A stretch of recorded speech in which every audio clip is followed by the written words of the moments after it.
Today on the Celestial War. You see Evan, and Evan basically just turns around and just looks at you. And then he gets pulled into the dark. Wow! Will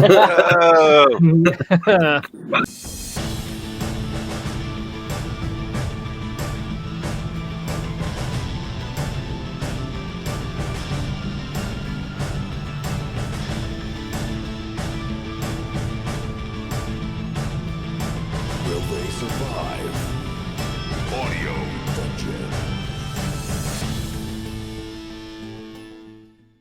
Hey, what's up, guys? If you're joining right now, we're about to go live in Audio Dungeon.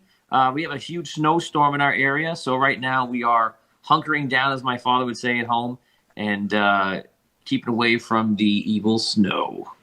So we're waiting for Twitch to catch up right now, and there it is, and we're going on. We're going to give people a few seconds to jump in, and then we're going to start this episode off.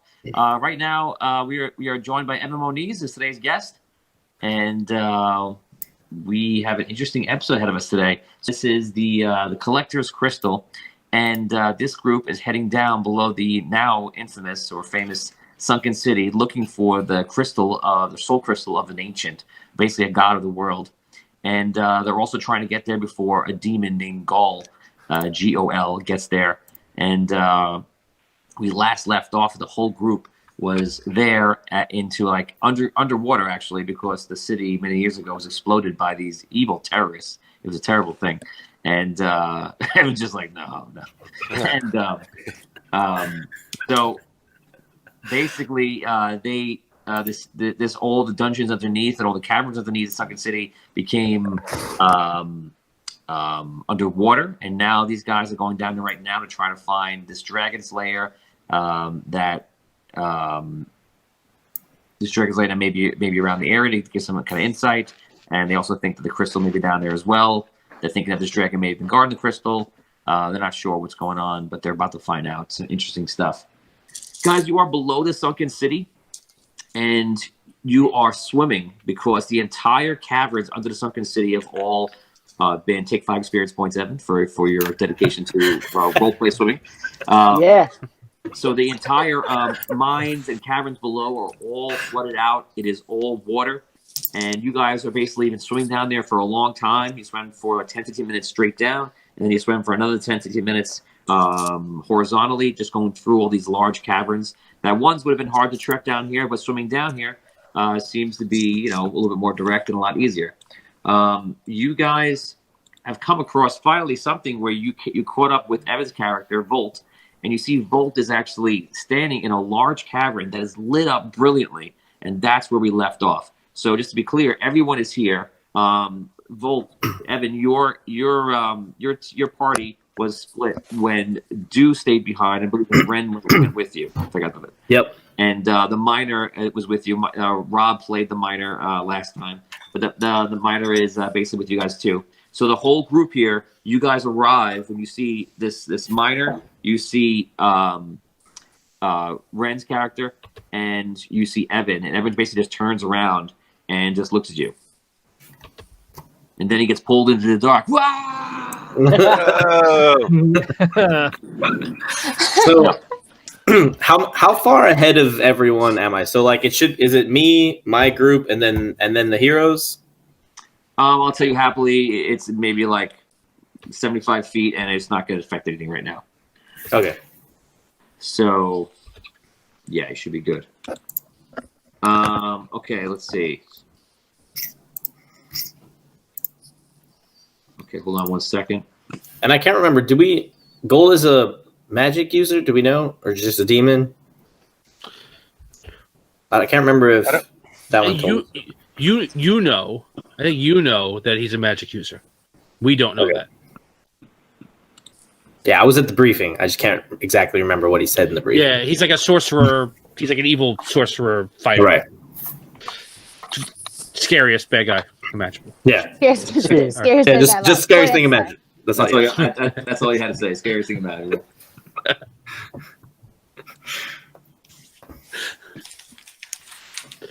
All right. All right. Okay, just had to fix something really quick. Okay, so we should be good now. So you guys arrive and I'm now going to finally tell you. Were you guys curious the whole week thinking about it? Who was thinking about it? Oh yeah. I'm just standing in a doorway of light. Mm-hmm. Yeah. Thinking about what Yeah. in particular? About what that light is going to be. Yeah. Oh, yeah. I'm hoping yeah, it's that not a thing. gateway of demons. Is what I'm hoping. Evan, Yeah. stop ruining my story. Okay. I'm hoping it's Alabaster the White. The super white. I'm Alabaster the White. I come Maybe to it's- you to turn of the tide. Maybe it's Gandalf fighting a Balrog. Yes. I wish it could be. Okay, you guys, you swim into a large cavern after many before it to find 3 others looking around, the 3 I described. In front of them and all around them is a cave where the walls seem to be glittered with a light like the many crystals you have seen time and time again. You recognize Volt of the 3 individuals. This is indeed the party that came below to do what they could to protect the crystals, the collector's crystal, wherever it may be. As you swim closer, past a brilliant ambient light, you realize there are all sorts of things grounded and floating in the water. You believe that you have found Ember's lair, but something seems odd. You notice that through small hairline cracks, the crystalline glitter seems to be flowing into this once dry cavern from below, which is now overflowed from the ocean above in the sunken city. There are many good coins to speak of, jewelry, and easily a fortune for anyone floating all about. And as I mentioned, grounded, you see certain larger items. You may now ask me a question and role play. Remember, you can't talk, or at least not very clearly, because you're underwater. So you said the water or the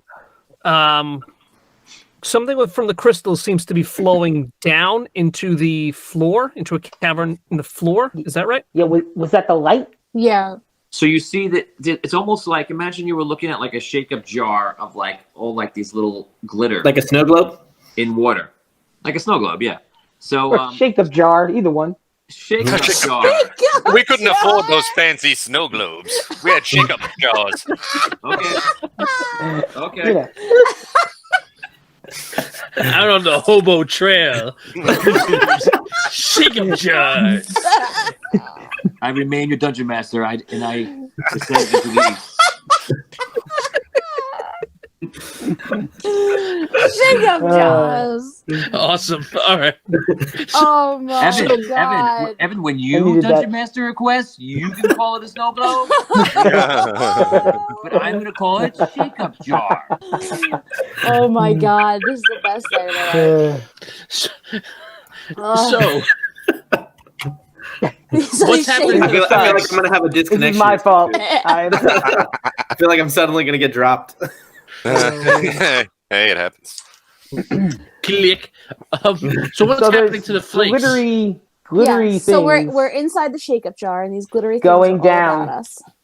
to So- a cavern Around below the it. room, you see it's basically on the walls, though. You see like this little crystalline. One of your stars from Scott Weber coming in for Barbie. Can Sparky cast locate item for the crystal? Is Sparky with you? Oh, Sparky and Lump are with you guys, right? Yeah. Yeah, Mhm. that's right. Yeah, they brought like 10 people with them. It's and the then I've whole. got It's the whole 3. crew. Yeah, we have the whole crew. Oh no, The Rella. whole cated Rella's crew with and caboodle. you. Right. But Rella's Plus with you Rella. also. They're like on the side. Yeah. Yeah. So Sparky starts casting a spell. We'll come back to him in a second. So on the walls, you see this crystalline dust, but it's like stuck to the walls around here. Okay, for the most part, it is in the water, but it seems to be more stuck to the walls. When you swim around the room, kind of looking at everything, you see bits of treasure floating around everywhere. You also see these hairline cracks on the ground, as if other water is flowing up from underneath. So the current seems to be coming into the cavern, not out of the cavern.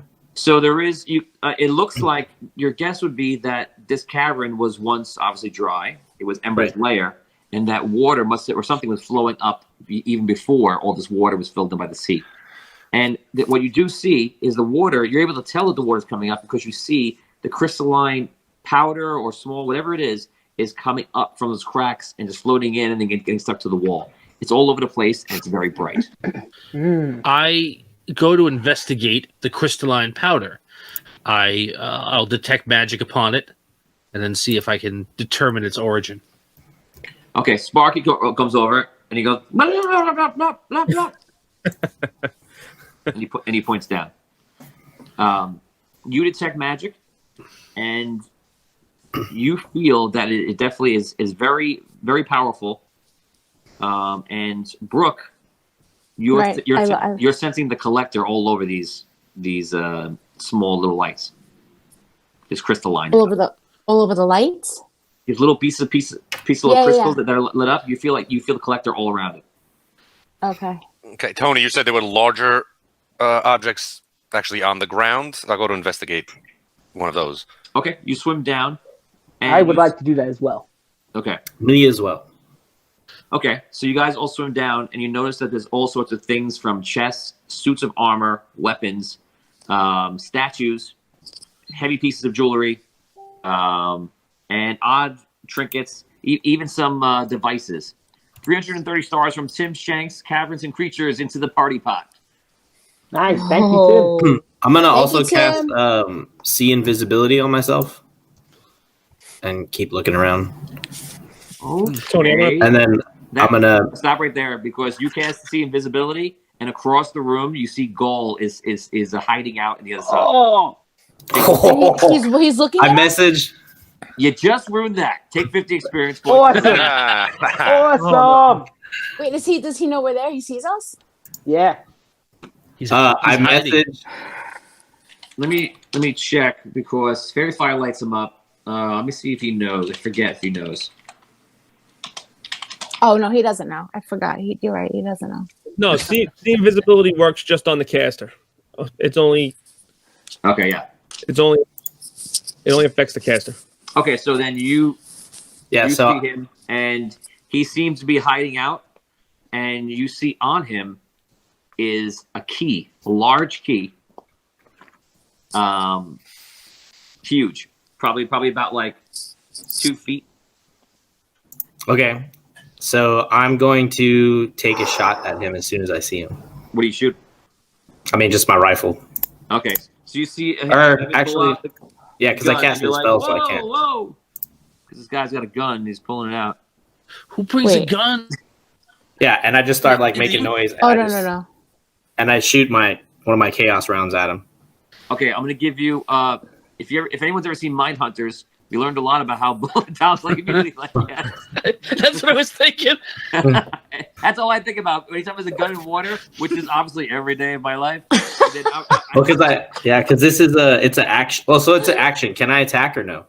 If You I can attack, the yeah. spell was an action, So yeah. I'm gonna give you a -2 to the attack because the bullets curve, and that's it. 100 stars from Scott Weber. Sparky will mouth the word crystal, tugging on Findalar's sleeve. So Sparky's doing that as Evan's firing or Volt's firing. Volt, make your attack. I rolled a 16 plus my shooting's dex, right? Yeah. Yes. So I rolled an unnatural 20. Unnatural 20. Okay, you fire the bullet. The bullet goes flying over, and it clips him like, and you see him go, and you see like a little red go in to the water, and immediately he starts like he swims forward and he jets forward like he's unnaturally fast and toward the middle of the room. You guys still don't see him, I think. Do I see anything like any kind of aura or? No. Well, you would don't- see the don't blood, see if anything, right? Here, Brooke. So you don't see that. I say okay. So it was a chaos round that hit him. So is it going to do the damage or the spell effect? What? Yeah. What's the spell effect again for chaos rounds? With the finger also. So it's on a hit, the target takes 2d8 plus 1d6 damage, and then I choose one of the d8s, and it adds either acid, cold, fire, force, lightning, poison, psychic, or thunder damage. Okay. So what are you going to add? I can guess. So I got to roll it. Okay. That's why I was wondering if it's doing damage, because the round is 2d6 plus 1, and then the spell is 2d8 plus 1d6. Yeah, you got both, so you're good. Okay, so I'll do the base damage first. So 8 damage regular. And then, so I'll do fire damage. It'll be 3 fire damage. Or wait, sorry. So it's 8 fire damage. 8 fire damage. What's the regular damage? The regular damage was also 8. So 16 total. 8 regular, 8 fire. Gotcha. 150 stars coming in from Nick Lurkins for Thistle to put Old Wet Dragon Shiot in one of Holgar's belt pouch before they leave. Lost. Since I don't know what's happening with Volt right now, I'm going to be heading down. I think that I'm on the same page as Sparky. I think down below is where we need to go. So I'm going to be heading to those crevices for a way in. I actually wanted to go down myself as well, Tony, to check one of those crevices that you were talking about earlier. Okay. So you guys head down. You don't know who's reacting to him firing. So again, you don't know who he's firing at. You don't even see the blood come out. He sees it because. Do they see fire or anything from the round go off? You don't see the fire from the round. You do. Okay. They see you shoot. It's so far away though. I'm not gonna. Let's make it fair. Everyone roll a perception. Well, I was gonna say. So as soon as I hit him and he moves, that flurry of movement through like the glittered water, you should be able to see that as well. Yeah, that's like a shake-up jar. That's like if someone shook the jar, right? It's like a shake-up jar. Are you familiar with those? The jars you shake them up. So we would. I mean, if you see movement like that.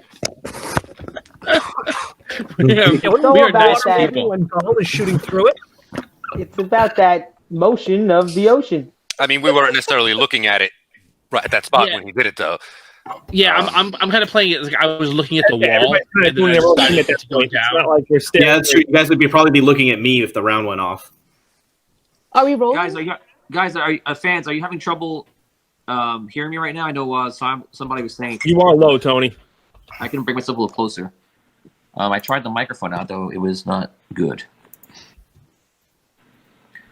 Hopefully, this helps. If I talk a little closer, That's better. I think that helps. Yeah. okay, good. Okay, so looking through the shake-up jar, you guys are trying to see what's going on. You're taking a look about wherever he shot at. So everyone roll a perception check. We're looking for a 20 or above, not natural, 20 or above. No. Oh God. And then do I have my move to move towards him or no? How far is he from me? Yeah, you can start moving towards him. He's pretty far away. You estimate he's more than a couple hundred feet away. Well, actually, no, he's probably about 200 feet away. Okay, so can I dash towards him or no? Right, because I shot already. You're just swimming towards him, which you're not that far. Okay. Tony, I want to pop on my red goggles of the Predator. It says that I can see the vulnerabilities of my enemies.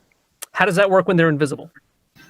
That won't really equate for invisibility because that just allows you to strike an enemy's weak points. So it won't reveal invisibility unless it says it specifically does that. It doesn't. No. Okay. Okay. 50 stars from Scott Weber. Sparky will start swimming. Lump is looking around. Yeah, I'm sure Lump is definitely looking around, trying to see what's going on. Let's roll for Lump real quick. Lump does not see anything, and Sparky is swimming. Did anyone get a 20 or above? No. Nope. No. Okay, so does he have a concentration check or anything to stay invisible? I'll roll for him. He's fine. Nothing Sweet. happened. Okay, He's so you guys see the shot. He starts moving towards an area. Let's go through everybody. Tell me what you do. I know Rob went down, Damien went down, and I went down. I'm going. Well, me and Tom are going down. Yeah, and Sparky is too, right? Sparky and I are going to go for the cracks. Okay, is anyone going towards another direction? I'm going to stay with Evan. I'm going to stay with Volt. If I see he's fighting something, I want to stay and fight with him. Okay, so Holgar puts on the glasses. He's trying to see if it helps him. Trying to see what's going on. Evan, you're swimming forward. You take the lead here. What do you want to do? Yeah, I'm pushing straight towards him as fast as I can. Okay. You swim forward. You can take an action if you want, or you can double swim. So I was gonna say, as a bonus action, I'll cast Expeditious Retreat on me, which lets me take the dash action at the end of my turn. Okay. So I'm just pushing towards him as fast as I can. My movement's 35. Okay. And then let me know whenever I get to within like 30 feet of him.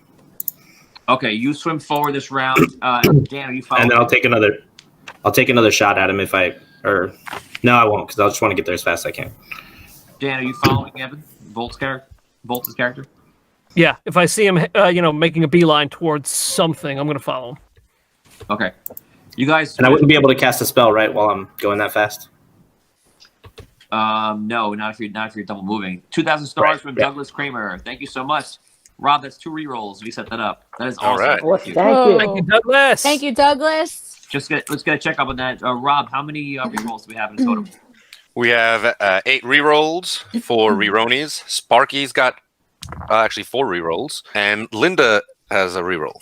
So, and we have 2 enchantments that we've never used, so we should remember that too. Okay. Oh my Wait, what does the god. group have? What do we have as the group? 2. 8 rerolls, 2 enchantments, and 4 8 reronis. Reborn. Okay. Okay. Lauren Hicks before said it's the Audio Dungeon pajama party. Nah. It is. It looks I'm in like my with the pajamas. it looks like. I mean, it's just so weird to be. At I am home. wearing pajamas because A, it's snowing, B, it's Christmas. Why do you have to be an old Italian man to be wearing pajamas? Makes sense. I like an old Italian man. It must be. Okay, that's it. Hey, I feel like I'm in a can of sauce with this red paint behind here. That's the problem. Hey, it's me, a pajama girl. Pajama. I got a pajama on. A pajama. Pajama. Como se llama? It's in my pajama. Oh, Moving on.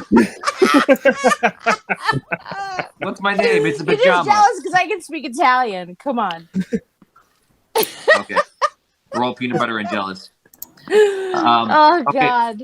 So you swim forward. You see, well, Evan only. You see Gauls swimming forward, like I told you before, unnaturally, and all of a sudden he comes upright, and you see him raise his hands and go like this, and push it out, and all of a sudden you see a bubble form, and go out to the size of the cavern, and all the water is pushed out, and he and everyone inside of it just falls to the ground. He falls to his feet, and everyone else will fall and take damage. I believe I have Feather Fall. As a reaction? Yeah. Okay. Yeah, I do. So it's going to be 14 damage for everyone falling. I'm just doing it as a group. I got 12 full. So I can do 5 falling creatures within range of 60 feet. So it's probably just me and Hogar. Vin, can you activate your slow fall even though there's nothing around you right now? It's just a natural ability. It's just it's a feat. Okay, you don't need some kind of surface on the sides to grab onto? I don't think he's like a cat. I go with Volt and Let's Hogar. see. So Double check I'm in the bubble, right? Do I take? You're all in this bubble. So imagine the whole cavern now just becomes air and like a big pocket. Okay. Okay. He lands on the ground and he becomes visible, so you all see him. Any coins that were up in the air fall to the ground. Any kind of jewelry is in the air falls to the ground. And you see the outskirts of the water by some kind of like red cylindrical shield. And you see him like land in the ground as he was prepared for it. So yeah, I don't know who was within 60 feet of me, but they got Feather Fall, so they're coming down. It's definitely Hogar. I want to be with them too, with Volt and Hogar. Now you do. You would have to say that before. No, no one asked me what I was doing before. I'm with you guys. Okay, before when we said going down, so who's in the party that went down to the ground before?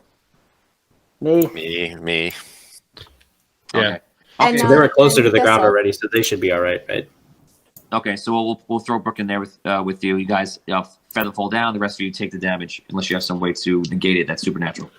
Yeah, I'll cast Feather Fall on me and Sparky are together, so I'll cast Feather Fall on him. Okay. Yeah, and I have wings, so I could or are they too wet? Or are they like a What duck? was that? What was that Are they like duck feathers? You have Where duck water just wings. falls off them, you know? Yeah, Duck I never said wings. they're not angelic wings. They're total duck wings. They're not on your back. They're under your arms. They fold up on the sides. They come out from the back of my head too. You're duck wing girl. Like so. Queen girl. Oh my god, this is amazing. Tony, it just says slow fall. What's it called? Reduces the damage you take. What the hell is it? Sorry. Oh, no, it's featherfall. Hold on. It's pulling up the wrong thing. I click on slow fall. Charles, Sorry. Charles, before I was wondering about that. Who stayed back? It was you who stayed back, and then Ren went forward, or Ren stayed back, and you came forward. That's what it was.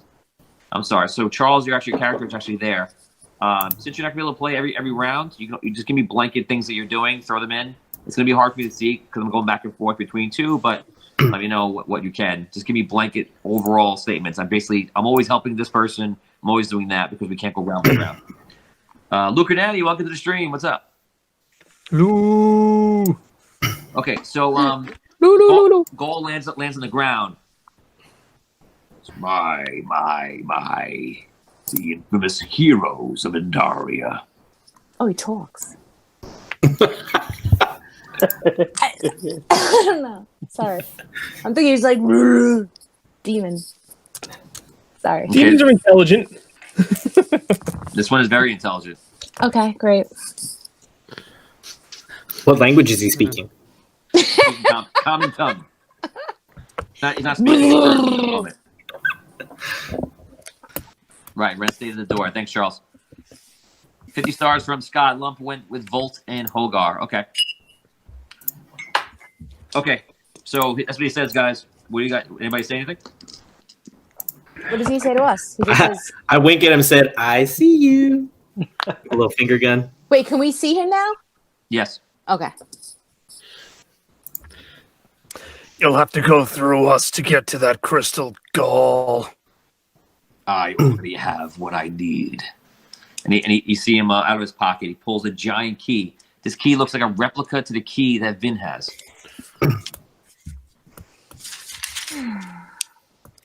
All right, I'm gonna shoot at him. Nice. If you think that's right, Rob. I do. Wait, Yeah, where's he Rob, put? I'm scared about this, Rob. No. Let's light him up. So how far is he? Where are we all laid out? Can you kind of lay out are we around him? You're not Can we around get him. the physical description? He's still 3/4 of the way through the whole thing. You could put anyone around you, probably about halfway across the cavern, and everyone else is probably about a quarter of the way through the cavern because they were heading more down instead of over. Got it? Can I close? Can I close into firing distance in a round? You can fire from here. Yeah, you have a rifle. You can fire. All right, I take. Nick Larkins is asking where Jacques and Arella is. Arella is there. Arella's is in the back right now. Jacques is not there. Jacques is up top. He was carrying Linda back to Sunken City. Mm-hmm. Go ahead, Marky. You can take your shot. Tony, where's he put the key? Say again. Where does he have the key? It's in a pouch or something, or is it like? Right now, it's in his hand. Okay. It's a huge key, though, right? I want to keep an eye on what he does with it. Okay. Okay, so I take my. Okay. I take my shots. I got an unnatural 20, 19, and a 27. Unnatural 20, a 19, and a 27. The unnatural 20 and the 27 will hit. And 19 will hit too. I'll charge forward from my current position. Okay. Is he flying or is he? No. Okay, he's on the floor. Okay. I hit him for 27 damage. Okay, you fire a shot into him. You hit him. As you hit him, you see him like yell and like annoyed. He's like, waste of time. And all of a sudden you see him turn into like shadow and head towards you guys, but trying to go around you. All right, get him, Finn. So Get him. That was your plan? That was. No, the plan was to shoot and then yell at. It's a step 2. That's exactly what you did. Can you cast Oh my! him inside a magic wall? Can you cast a magic wall to block him? I could try. Does it seem like he's ethereal? No, he does not seem ethereal. He seems Okay. like a shadowy mist or something, and he's moving very fast past you guys. All right. So everyone, you'll have a round to react something. Rob, you already went. Brooke, you can go next. All right, I'm gonna sing in, and he's still in mist right now. Yeah. Oh, damn. 6 seconds. I sing in the key of pain. Okay, you sing. Sing I Key of sing. Pain.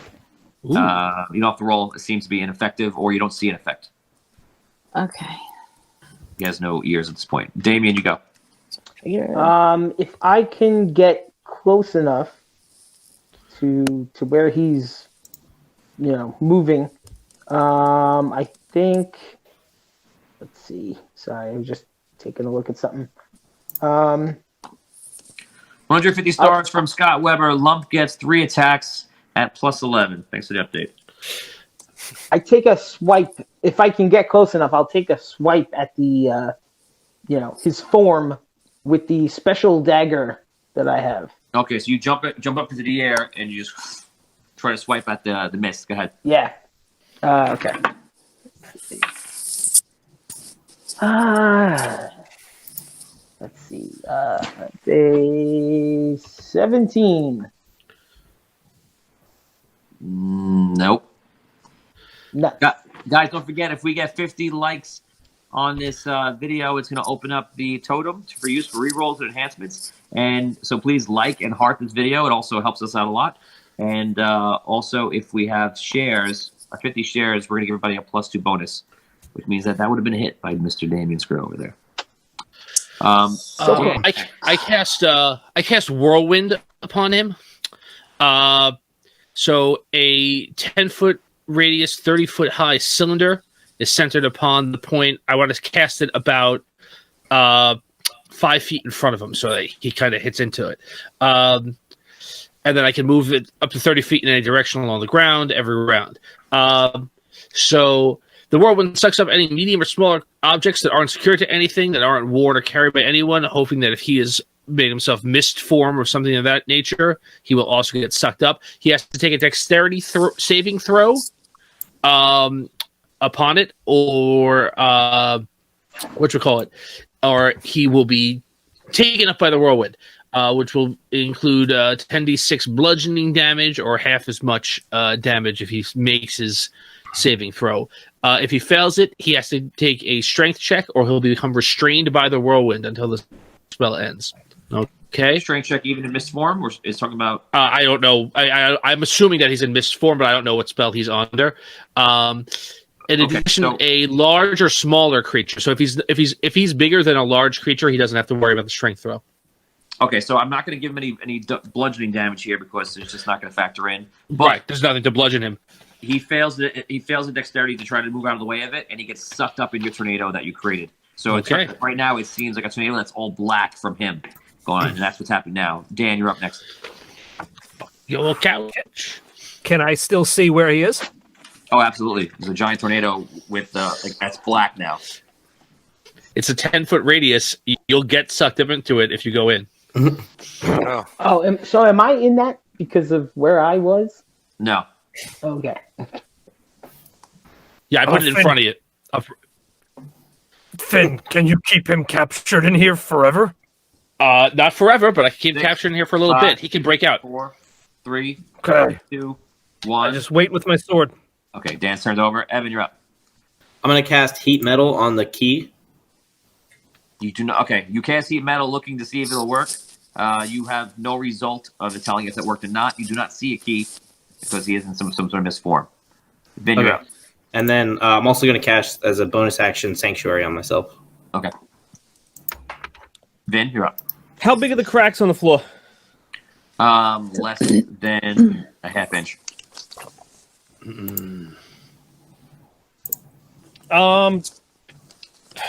Damn it. I go on the defensive then, and I go and take up a position, I guess, next to Volt and Botorius and everybody else that's in, somewhat close to range. Okay. All right. As a reaction, I just yell out, guys, if he gets out of this, he'll just go down those cracks. We won't be able to stop him. So if anybody has anything else they can do. Sparky fires a lightning bolt. That'll help. 8d6. I rolled max damage. So he fires it. And you see it all crapping around, and you hear him yelling like, "Roar!" In that, you see him turn out of the mist and back to himself, and he then gets flung around, and Tom, you can deal you 10d6 damage now. Nice. All right. I did not have max damage. 35. Okay. Arella walks up and she sees the success of Arky and just follows suit with more lightning. She fires it also in. Arky. 4 times 8. 8 to 24, 32 damage. Okay, so he's getting shot from every side right now. Lump is just looking for a way to get in. Sitting back. Do is there also. Charles Morris, let me know. Shoot my bow at his head unless someone goes down. Charles, you can make a roll. It's going to be I hope I can catch it. I'm just going to make a roll for you, Charles. I need to know your plus, but you roll pretty high. Actually, you're probably going to hit him. All you need is a +3, and you're going to get him. I'm going to say it's probably hit. Let me know what your plus is. So, Ren, who's with you, the miner kind of stays in the back. Ren pulls out an arrow, and target hits him in the middle of the tornado. And does damage. Right here on the side.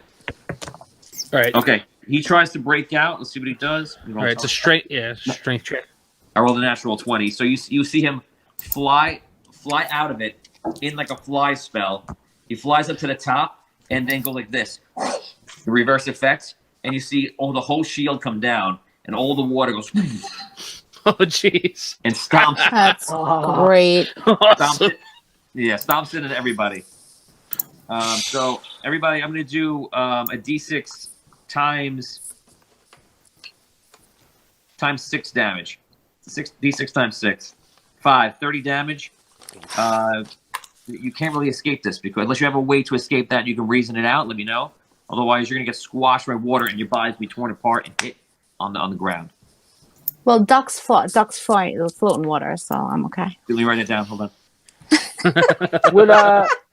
Got it. Would great endurance help me here at all, or if I cast water walk, that would keep all of us above the water. Armor lock? No, water walk.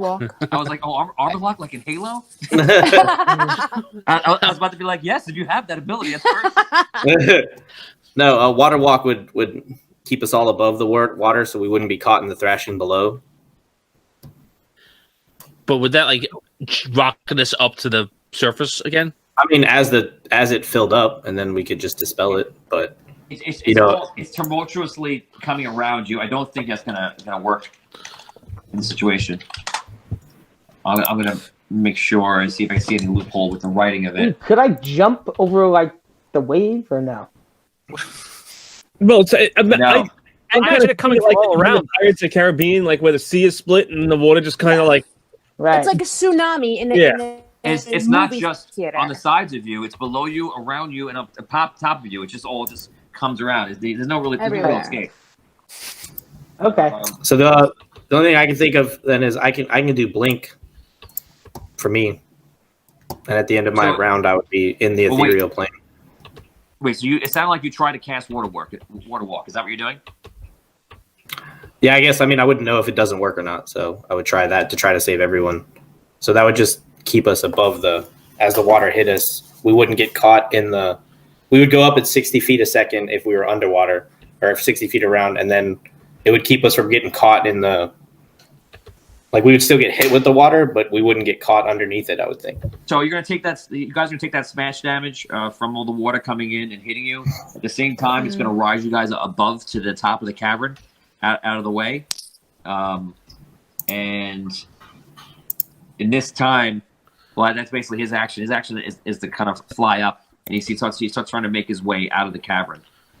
He's 25. Well, he's 25% of the way from the door, so he's 75% across the cavern, almost there to the door out. He's in his natural state form. You guys have one round to do something to him. He seems to be more interested in escape than fighting you right now.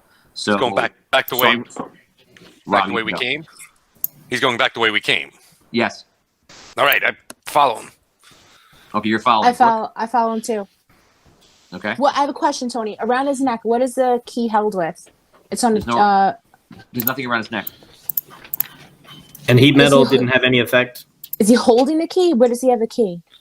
You cast heat metal before when he was in a different form. You don't see any signs of that in this one moment. Okay. He had the key in his hand. Okay. He pulled it out. Okay. 478 stars from Lauren Hicks. Audio Dungeon Snow Slumber Party. Thank you. Yay! Thank you, Lauren. We'll combine that with the 330 from before, and I'll equate. And we also have a lot from Scott Weber also. So you guys can take one more reroll. Yes. All right. Woo, How much damage did we take, Tony? How much what? Damage 30, did we right? take? 30. 30. 30. 30? 100 star from Scott Weber. Lump chases 2. Okay, so Lump turns around and goes. Scroll, what do you want to do?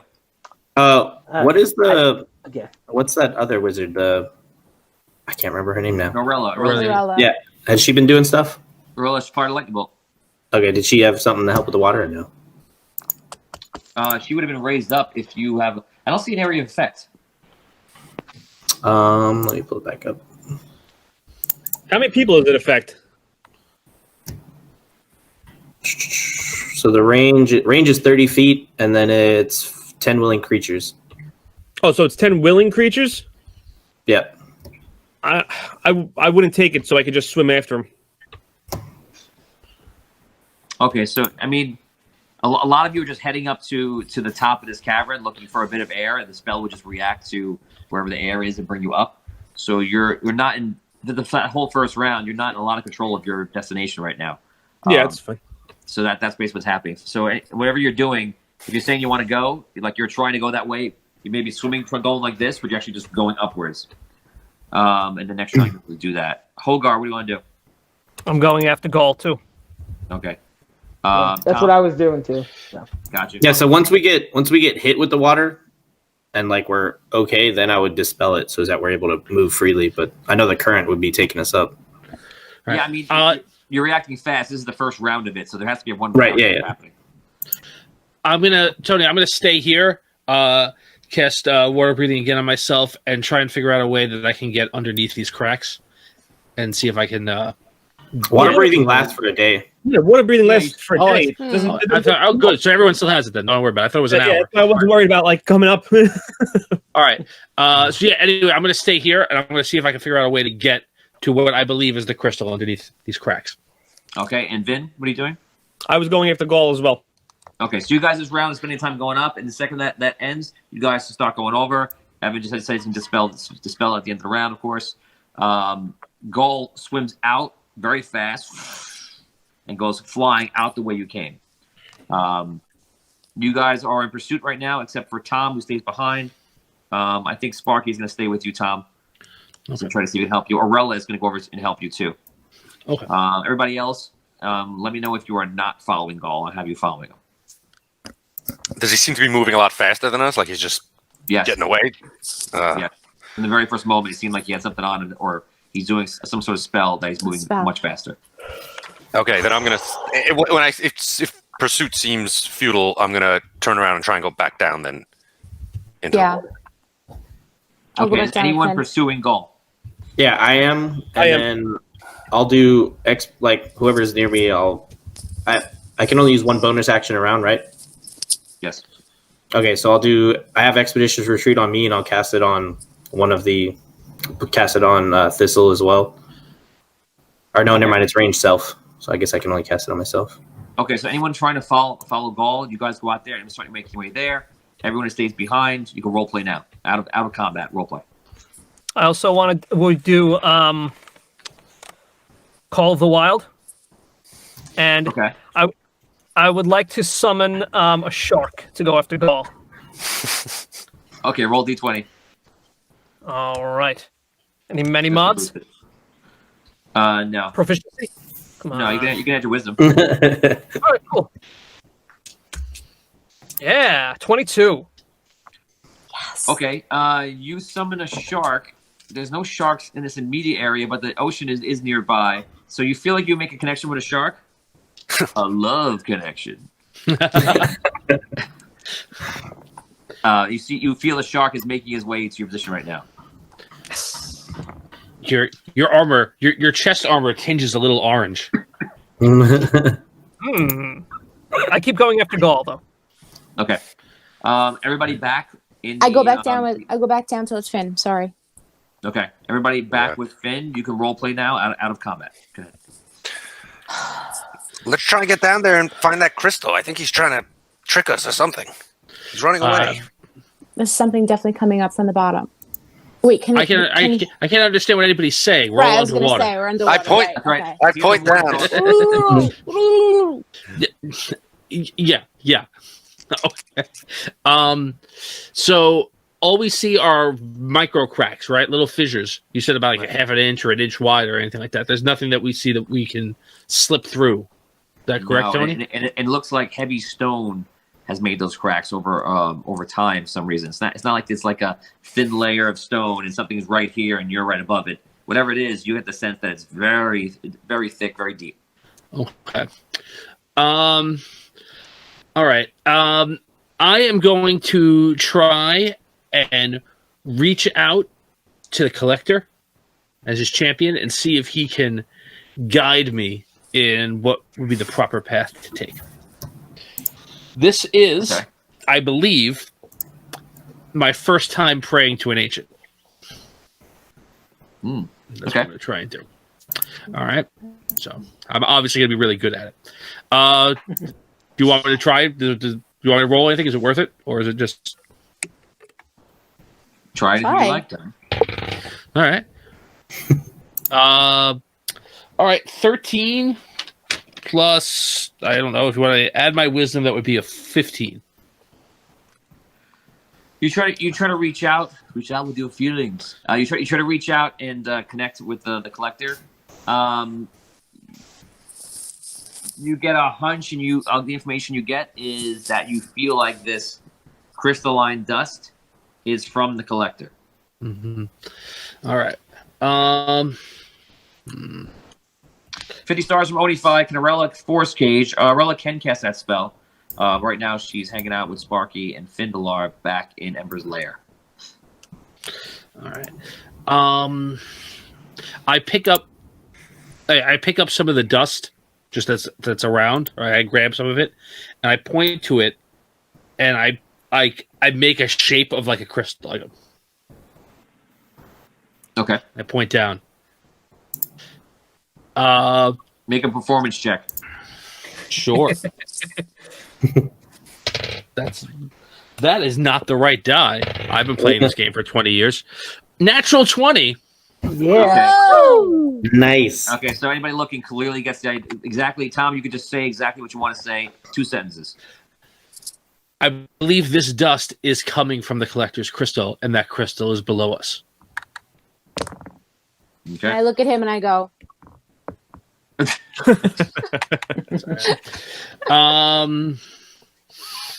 Okay.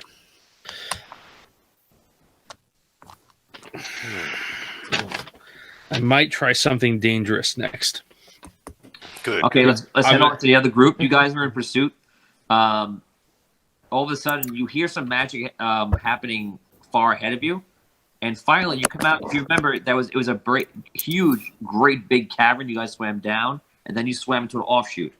If you remember that, when you guys come out of the offshoot, you see a large bubble created again, and on the other side, you see Gauls swimming up above, and that whole air bubble is in front of you. So, are we all together? Because I think I would have been doing double dashes that whole time with the expeditious retreat. So mine would have been like 140 move speed. I also swim twice as fast as most people. So what's the movement rate that you guys would have if you're double swimming and such? Mine is 10. It says it's usually 5, but mine's 10. How could it be 10? It should be more than that. Yeah. Well, it should be your. That's what I have on this system. If his normal swim is 5. According to this, you get a bonus to a swim check. Is that the bonus? according to the feat that I have, swim speed is now 10 when normally it would be 5. Yeah. And I also get a +2 on checks. It's the Ori dungeon system. That's why. Yes. Yeah. So it's doubled what the normal is. Whatever the normal is. So normal in the Ori dungeon is moving 5 feet in 6 seconds. Yeah, I have high diver too. Okay, Evan, you're double moving. Do you know what your rate would be in being? I was just assuming that my suit has, because it's an underwater suit, that it was just my normal movement speed. But I forget that you're in the underwater suit. So you can keep a close enough for tail that when he casts a spell, and swims upward, you basically fall down in the air bubble and just fall into the water below. You're fine. There's no damage. Nothing happens. But you just fall into the water below. As you're falling, so if you have something you want to cast, you can cast something in the air as a bonus. I was so depending on how close I got to him. You're close enough to follow him, but you're not close enough to catch up. Okay, so not within like 30 feet. No. Okay, so no, I think I'm just gonna. I mean, if I had a chance to take any shots at him, or no, I'd just be falling. Yeah, so you're basically double moving the whole time. So yeah. So I wouldn't. I'd have to be doing that to keep up. Yeah. So when you rest of you guys, who else is following? Dan and who else?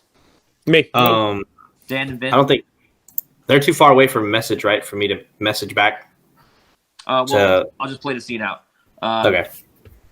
Dan and Vin, Holgar, and Thistle, you guys walk out to the ledge, and you have a Thor and Hulk moment from Avengers, and as you hate each other, and I'm just joking. And you guys look around and you see Volt is in his suit, and Volt falls through the air in like this epic that I want a picture of, and just falls down and out of the bubble, and the bubble's in this joint area of all these tunnels coming out of it, and he just falls into the water below and looks up, and far above, going upwards, you see is Gaul. So if I was Gaul and you were your perspective is you being below Gaul. No! It's been so long since we That's had what one of those happens. happen. Oh my god! I wasn't expecting that. No. You really weren't expecting that? Bolt disappears. I forgot, and it would always happen, right like then. No matter what, guys, whatever you do, just never gone. Yeah. So, Just remember I hope we didn't lose one power. thing. Then. Right. Right. You are aware. I am aware. What I'm thinking though is is there I know there's a bunch of tunnels, but is there a path of water that I could swim That's what I'm around? trying to figure out. That's to exactly what I was going to ask you as a way to. Oh, there he's back. I've returned. Hey, so I was going to say the only thing I could cast is fly, depending on how big that bubble is. But that's not a reaction though. Okay, so you fall down to the ground. Oh, not to the ground. You fall down to the water below. He flies above. Oh, he swims above fast. And then your next round action can be fly, and then you can fly up out of the water and fly up. Is there any spots that are touching, we can swim through to get to where he is? No, not really, because they're kind of going into yes and no. There's bits of areas where you could jump to and swim. Holgar and Thistle, you could do that. You have to make some dangerous rolls. Not dangerous. You're just going to fall into more water, but you'll have to roll, or you have to climb. Yeah. Okay. So I'm gonna start picking a path that I can try to get to another piece of water to catch on. Okay. How big is this pocket that he made? It's pretty big. It's probably about 100 something feet. Okay. I believe I'm with those guys as well. I'll probably continue. Oh yeah, that's right. Damien's with us. Okay, so you guys are in this cool supernatural event under the cavern. You see that bubble. You guys can make 3 rolls. Give me a climb check: 15, a 17, and a 19. That gets you all the way climbing around the bubble into the water on top, and then that'll take about 2 minutes of time. You said the first roll. 15, 17, 19. Okay, I made the first 15.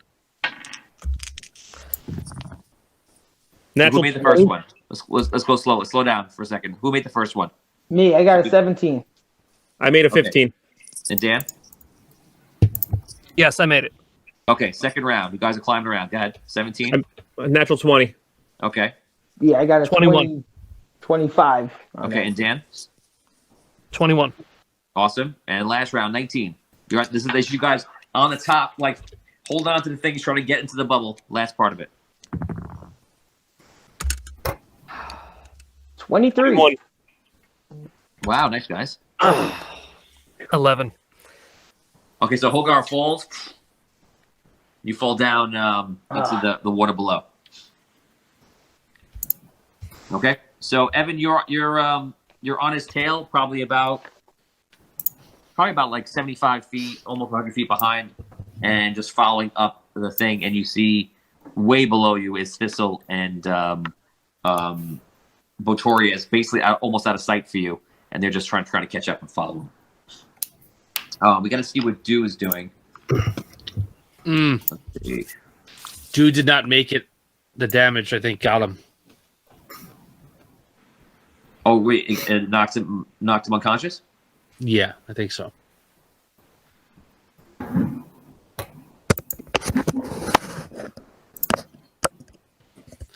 I don't know if it's unconscious or, I don't know how many hit points he had. Charles, let me know, or Todd or Steve. Steve's dealing with this today. Todd or Percival, let me know if Charles is unconscious or dead. I would imagine he was knocked unconscious from that. Okay. Back into the Ember's lair. Let's continue from there. Go ahead. All right. I'm going to try something that may not work, but I'm willing to try it. I'm going to try and dimension door down. If it doesn't work, I'm going to take 4d6 points of force damage, and I just won't teleport. It's different than how it was in olden days. So, and that would work if it does work, but I happen to also land where another object exists, the same thing would happen. I would take 46 points of damage, and I wouldn't move. Okay, but I'm going to try it, and I'm going to try and dimension door 200 feet below where I am. Interesting. Wow. Yeah. I like it. That is ballsy. Yeah. Guts. Yeah, that's Okay. crazy. Findelar prepares to do a dimension door. The rest of you guys are just waiting. Yeah. Or as you're getting ready to cast a spell, Arella walks over to you. He's like, "Are you sure you want to do this? Your calculations aren't exactly always accurate." Did she really say that, or is it like a? Yeah, he's like, let's go. I know. I can read her face. I can read her face. Well, she's Hey, she knows exactly what she's saying.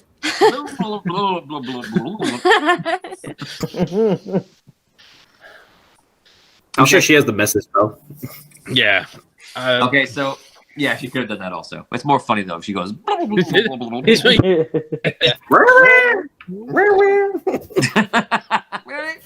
Really? I go like this. So, Tom, you cast a spell. Yeah. You see all the water kind of racks really around you. People kind of back off. They don't know what's happening, and then you disappear. Okay. Oh. I gotta Yes, jump. I know. So there you go. So Tom is actually going to leave right now. It's definitely a good endpoint, and you disappear. Man. Now, as he disappears, you guys wait 6 seconds, 30 seconds, a minute, and you're like, you're not hearing back from him. You don't know what's going on, and that's that. Hand in your character sheet. Time to rip up. Can we still breathe underwater even though he's gone? Yes. Yeah. Yeah. Oh, okay. Teacher, I have no homework. Hey,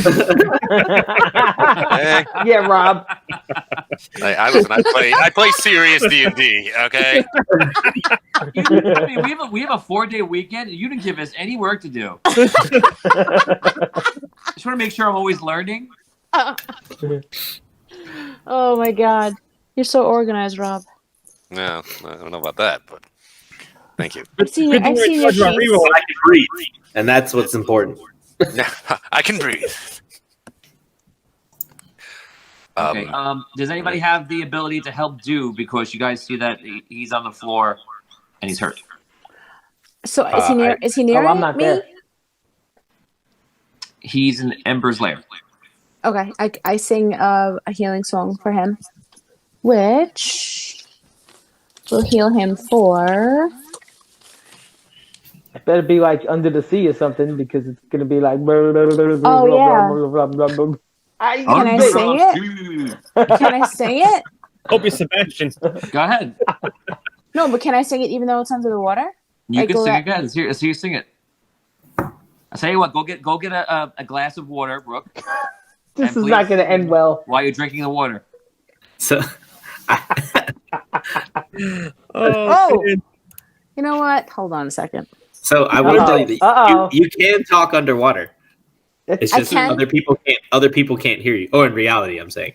All right. So when you're scuba diving, if you make an air pocket into your hand, you can speak like normal into it. Just no one can hear what it's saying. Wow. Maybe you can sing like the mermaids in Goblet of Fire. Oh, I know how I could do it. Okay, ready? So what song do I sing? And they'll be healed for. Hold on. I believe it is my wisdom. Wait, hold on. As a dive master, I know that kind of thing. That is amazing. Yeah, sorry, Evan sent me these incredible shots of him diving. Right. It's amazing. So he'll be healed with 5 points. So I sing. Ready? Hold on. Well, I'm not gonna tell you he's healed yet because we need to hear how it sounds. Okay. What song do I sing? Just a healing song? I don't know. Okay. I hope that you get better. I hope that you get better. Okay, that's it. Okay, don't say what your song was. We're gonna go. Don't everybody say anything. We'll go one at a time. Rob, what song did Brooke sing? Don't anybody else say anything, please. I think it was. I hope that you get better. Okay, don't say anything. Damien, what song did she sing? That's what it sounded like to me. It sounded like, I hope that you get better. Dan? The title of the song, I believe, is The Great Underwater Healing. Evan? Yeah, definitely what they were saying. That I hope that you get better. I hope that you get better. Okay, Vin? I heard hi ho, off to work we go, but no. Okay. Yeah, get up and go to work. Get up. What were the words? What were the words, Brooke? That was it. I hope that you get better. I hope that you get better. Okay. I hope that you get better. Wake up now. Okay, so you cast a healing spell. It works, and you see Drew's eyes kind of look around. Yes. And he comes to. He's a little out of He says, "Are fish wet?" Is water wet? Water is not wet. But you have to be dry to be wet. 200 stars from Scott Weber. We have 500 stars from Scott Weber and another one before that. Thank you. Whoa, Sorry for thank you, catch up. Scott. 200 stars from Scott Weber. Sparky is still swimming, following the locate object towards the crystal. Also, sorry, didn't see the response before Charles. Okay, yeah, thank you, Todd. I appreciate that. I had Sparky staying with Findelar right now. Since he has the crystal on, you see Sparky is pointing downward, and he's kind of pointing that he's going to swim out, and that he just goes, and swims away. Just like, All right. you guys, I'm out. Me? What'd you say? I was just saying, he's like, "F you guys, I'm out." Who's Sparky with again? We just lost him.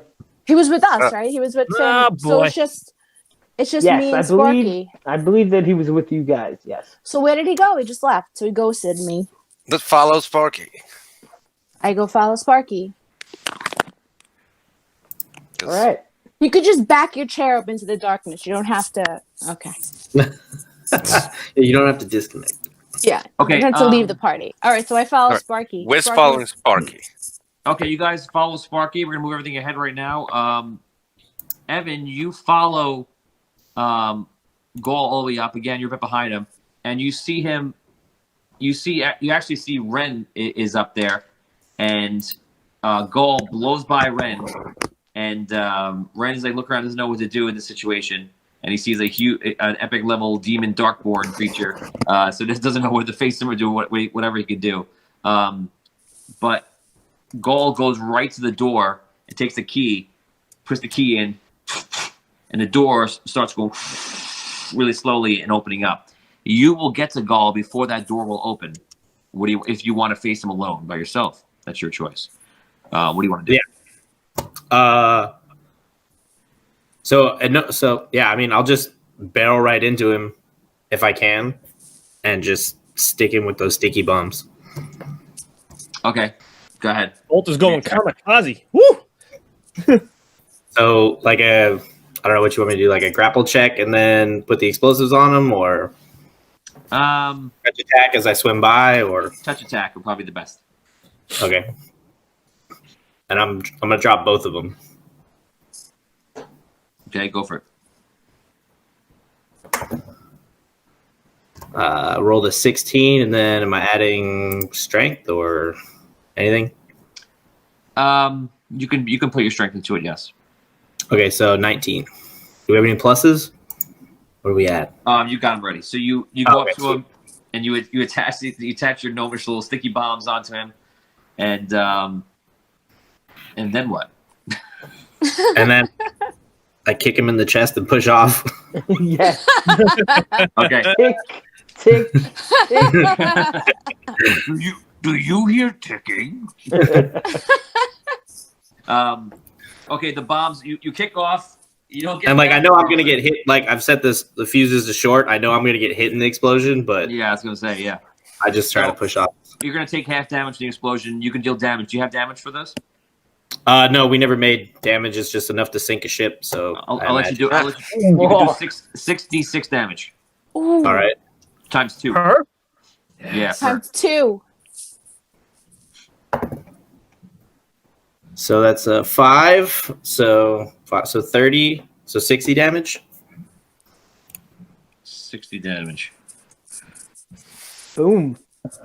Okay, I'm gonna let you roll this. If you roll, you're gonna roll for Gaul right now.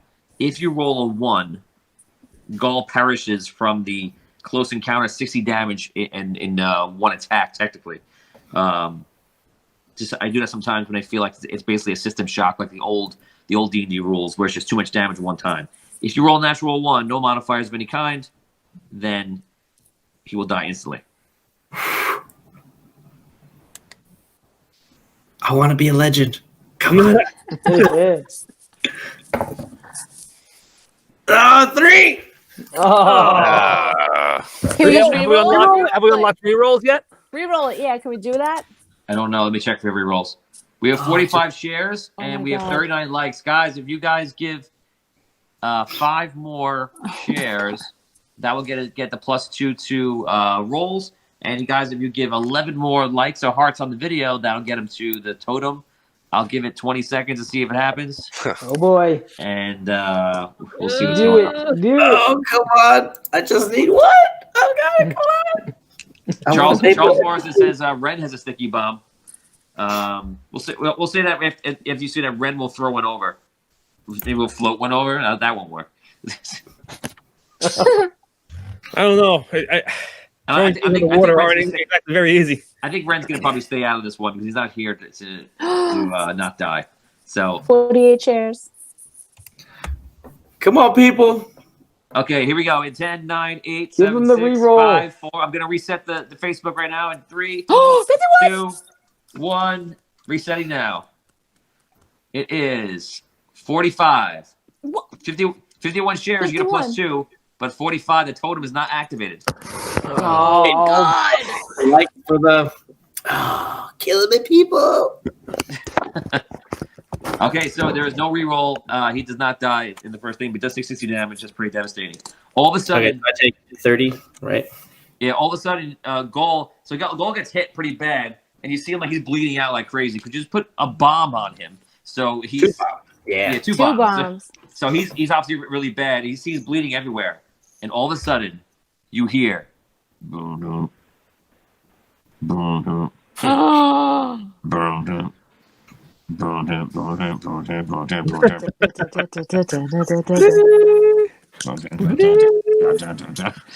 of a sudden, you see a shark going, and the shark looks like it was going to go somewhere else, and it looks at the blood. It goes, and it goes darting for him. Dan, you can roll for the shark. Oh my! All right, what are my modifiers? Let's look up shark modifiers. What kind of shark? Is it a great white? Yeah, great white, definitely.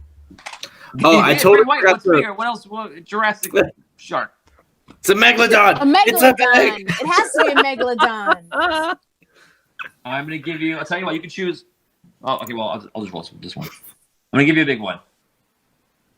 He will give you one. Hey, what damage did we take from the water earlier? I missed it. From 30. 30? Okay. Yeah. Okay, so you get a +9 to hit. And you do 3d10 damage. 3d10. All right. How many attacks? Maybe one attack because he's running in. Okay. Here we go. 14. Oh, you could take advantage on your attack also. Oh, okay. Well, a +2 would be a 16. Okay. Yeah, you get Roll again. My advantage. Same thing. So 16. Okay, so the shark comes over to him, hits him, and he's basically he puts up a hand, and you see he makes like a small shield and deflects the shark.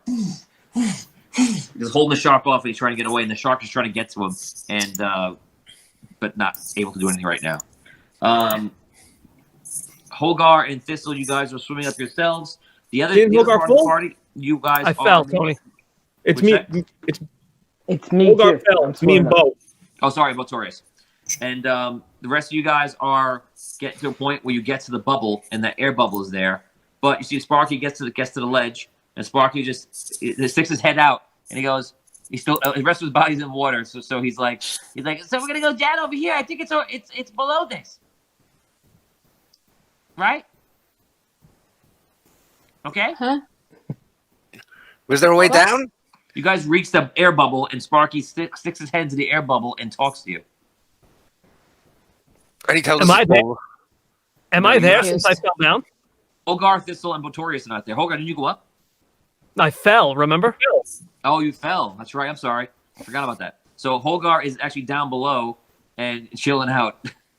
And maybe would you try to get back up? Oh, yeah. Okay, so we'll allow, just because it's Serv's story, we'll allow you to try to get up. You have plenty of attempts. There's no damage here. So Holgar is standing there. Oh, God. Oh, my God. I can't believe I didn't roll that one. Oh, that would have been awesome. that would have been so Paper rat. amazing. What the F are these? Volterized. Dope. Tony! I literally have like a lightning fast internet, and I don't know why it's dropping. And the router is touching it almost. So yeah, it's like I'm sorry, can't see it. Can't see it. Or sometimes if you're too close to the router, it can cause interference, but that could be an old wives' tale. Maybe. I don't know. So Sparky sticks his head out, and he says, "Oh, God, you're here. That's good. We're going to go down because I'm trying to find the crystal, and I can't spell to find it." Goal swam up. Oh, I was going to go after the crystal. Do you want to go up instead? Are we together? Are we together, Tony? Yeah, you're right behind me in the water. Just stick your head out in the bubble, and you can I talk. stick my head out. Holgar, Yeah, are you trying to get back up? I'm going after Goal. Yes. Is that where the crystal is? I assume he's using his key to open up a door to get to the crystal, but I don't know. I'm just following him. Okay, can I grab Holgar and Sparky and fly? So you can grab him. You can try grab him and jump into the air bubble. Totally, yeah. Right. Yeah. Okay. So I try to do that. Let me try to help you, Holgar. I grab Sparky. I put Sparky in my pocket, and then So you jump out to fly. You grab the two of them. You go out, and you just fall down like the wet duck that you are. Ducks So it's like, don't get wet, dude. Ducks don't get wet. Okay. And you fall down into the water below. Thank you, Abyssia. Splash. Sorry, Hogar. And he goes, "This is where I wanted to go. Down." Down. Wait, Sparky, down the way we just came from, or They're all Sparky, different way? and Hogar, and Abyssia are all down there. So they're underwater for this round. Ugh. We fell back. Like I can't just. Which get way out is of that water? Sparky? Which way is Sparky pointing? The way Down. we just came from? No. Okay. I'm so confused. Imagine you have the cavern, right? Here's the center. Okay, and off that you have a chute that comes down. There's a couple of ones all different ways. It's like the spikes in that old board game that comes out of the center. And then you have one going to the side, which you guys came from, that led to Ember's lair. So you can go down, you can go up, you can go multiple ways, or you can go back into Ember's lair. All right. So I start pointing towards the way Sparky Which is down. pointing. Okay. Okay, so I want to go towards Gaul. Yeah, so do I. Can So I do just what you grab want. Hogar? Can I just grab Hogar and fly up, or again? You're having trouble flying right now. I can't fly at all. Your wings give you maneuverability. They're wet. They're a soggy mess. So I flap them off. I start flapping them off. You got to get out of the water to do that. I'm out of the water. Yeah, so you got to roll a climb check to climb out of the water. Oh, okay. Let's roll a climb check. Wait, do I get? You gotta learn that like wing flappy move where they shake like the water off. Yeah, like Obviously, in dry, not here in the water, but hold when on. you're out of the hold on. water, obviously. It's like I'm Okay. Do flapping they help her in the water, swim? and Like, it's are they not like letting me fins? fly. Do they help her swim? A 17. A 17. Oh wait, a +2. A 19. Okay, 19. So you climb up, and then you start airing out your wings. And how long does it take to do it? I'll say 30. We'll say 30 seconds from now on. 30 seconds of flapping your wings out to fly again. Flapping them. Yeah. Okay. Real cool. life probably should be more like Keep 5 minutes. flapping. Just keep flapping. Just keep flapping. Everybody do is fly. 200 stars from Scott Weber. Sparky says, "Guys, follow me to the crystal." Follow me to the crystal, guys. Sparky swims down. Lump says, Okay. "I will follow," and Lump jumps off into the water. I follow Sparky and Lump. Okay, 100 stars from Derek Luxton for Thistle to hit Gaul with the rod. Ooh. No. Ooh. Oh my god. It has crossed my mind. I Crossed my mean, mind. when in Rome. Exactly. We'll see where this goes. It's like, Seriously? get there first. You gonna do it? It depends. It depends on how it plays out.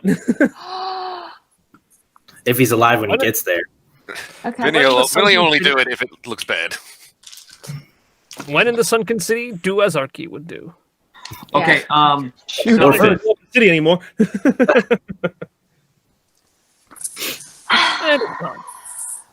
Guys, I'm remembering this correctly. Gaul went up, right? Correct. Okay. Yeah, and he put the key in and he opened the door. Well, I don't know if the door was it open. He put the key in. Wait, right? he used the key just now? He did. Yeah. Yeah, he put it in, but the He door's used the not key. open yet. Yeah, the door is in the process of opening when he got Okay. bombed, and then Okay, right. and then a shark. Also, okay. Tony, So, when the explosion went off, did we get knocked away from the door? say it again. I lost it. Came back. When the explosion went off, did it push us away from the door? Yes. Rob, Sparky, and Lump are going down. Who else is going down towards where they think the crystal is? That's it. Because now on the bottom group, Hogar and Abyssia are getting ready to fly up to follow, and Thistle and Botorius are tailing them, and Telling me. Ren, who Wait. I can imagine that you guys have Do with you. Shouldn't Vin and I be next closest after Volt? Yeah. Yeah, we should be like you right are. there. They You stayed are. there. I'm not. Oh, okay. Yeah, you are. I'm It just sounded different. Okay. Ren and Volt, a shark, are together right now, and we're gonna put Charles. Let's Charles says something Right. here. I'll check right back for Dude's character. What he wanted to do. I don't see anything right here. Follow the party as best he can. Yeah, so he's hurt. So he's probably gonna follow. He's probably gonna follow going down. He's gonna follow Rob. Okay. So we're gonna go back to. Actually, we can go to. Well, it's gonna be a couple. That's only one round that passed before. So Botorius and Thistle are still making your way up. You guys are easily 30 seconds behind. It's really should be more than that, but it's probably about what's going on. So we're gonna go to the top, which is Ren is holding off, Volt, and the Shark. So the Shark is right on goal. Volt, do you want to get involved? What do you want to do? Yeah, so I'm gonna take take a shot at him, and then, or how far apart are we? You're probably about 50 feet away. 50 feet away. How far am I from the door? Probably about 45 feet. They're probably right. They're right inside of it. Okay, so yeah, I'll take one shot at him and then move to the door. Okay. Now you've already declared your attack. If you hit the Shark, it's gonna be a very different situation. Right. Go ahead. Oh, no.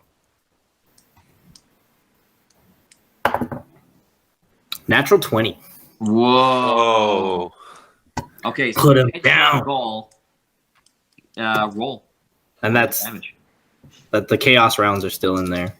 Yep. So it's Guys, 2 more likes, and I think we hit 50, and that opens up rerolls and enhancements. One more like and heart. Guys, if you're watching this video right now, everyone please just take 1 second and like and heart the video. It helps us so much. And also, you're going to open everything up. So, big help if you could do that. It'd be great. so it's 9 regular damage. Yeah.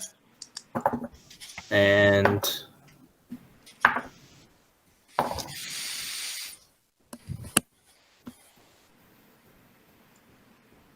we'll do, and then 5, 8 is 13 plus 4 is 17. 17 thunder damage. 17? Yeah. Okay, and did you times the crit? Oh no, I didn't. So 18. You have a times 2? Yeah. Okay, so you did. I don't know if it's times 2 on all of it. I don't know. Rob, what's your rifle? Is it times 3 or times 2? On the crit, it's just times 2. Okay, just to make sure. Okay, so 35 damage, 3, 6. He's hurt pretty badly. The Shark is attacking. Dan, you can roll for the Shark. How many attacks? I'll give you 2 attacks this round. Woo! Do it. Let's say. Remember advantage, Dan. You get a plus 11 total from the Shark. Plus 9, plus 2 from fans, plus 11. Okay. And advantage. All right, so that's the 25 on the first one. Hit. Nice. And a 28 on the second. Okay, so obviously it hits. So you can roll 3.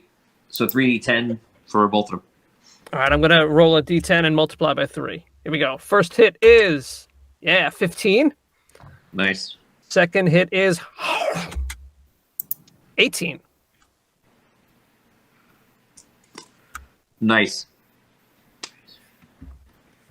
He's hurt bad. He's bleeding bad. He's defending him off when he can, but the Shark is getting attacks in on him, and it's not looking good for him. Botorius and Thistle, you're still swimming up. Your Abyssia and Holgar, you guys are still getting your wings going, and Sparky is swimming down. Everyone's just swimming this round. It's a full. If you're watching Audio Dungeon right now, we have 4 groups of people just all swimming. It's so exciting. It's the Olympics. Yes. Except there are no judges. Glad everybody's together again, Tony. Yeah, everyone's together, so you're all split up. Didn't take too long. Okay, we're actually going to go back right to Volt again. Volt, make an attack. Oh, I'm sorry. Wait, he goes. Am I at the door now? I'm sorry. Hold on. He goes. So Gaul puts his arms out. His arms turn to blades, and it starts stabbing him into him. He gets 2 hits.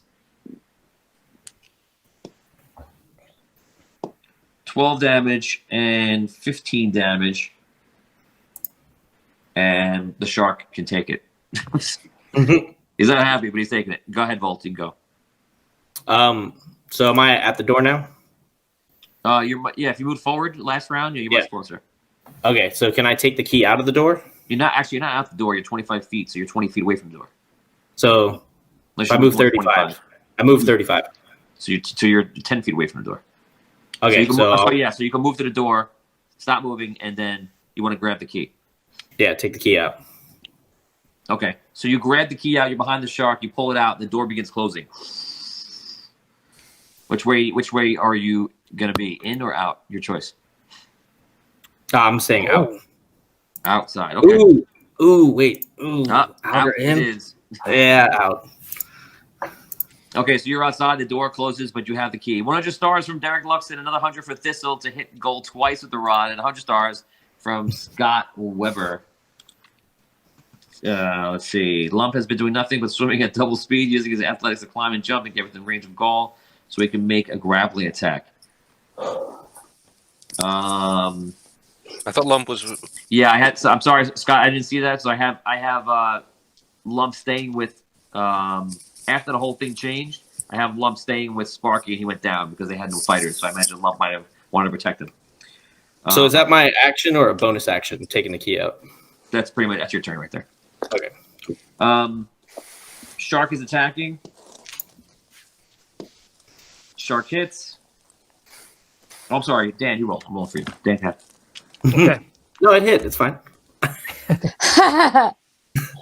That's 19 That's a hit. and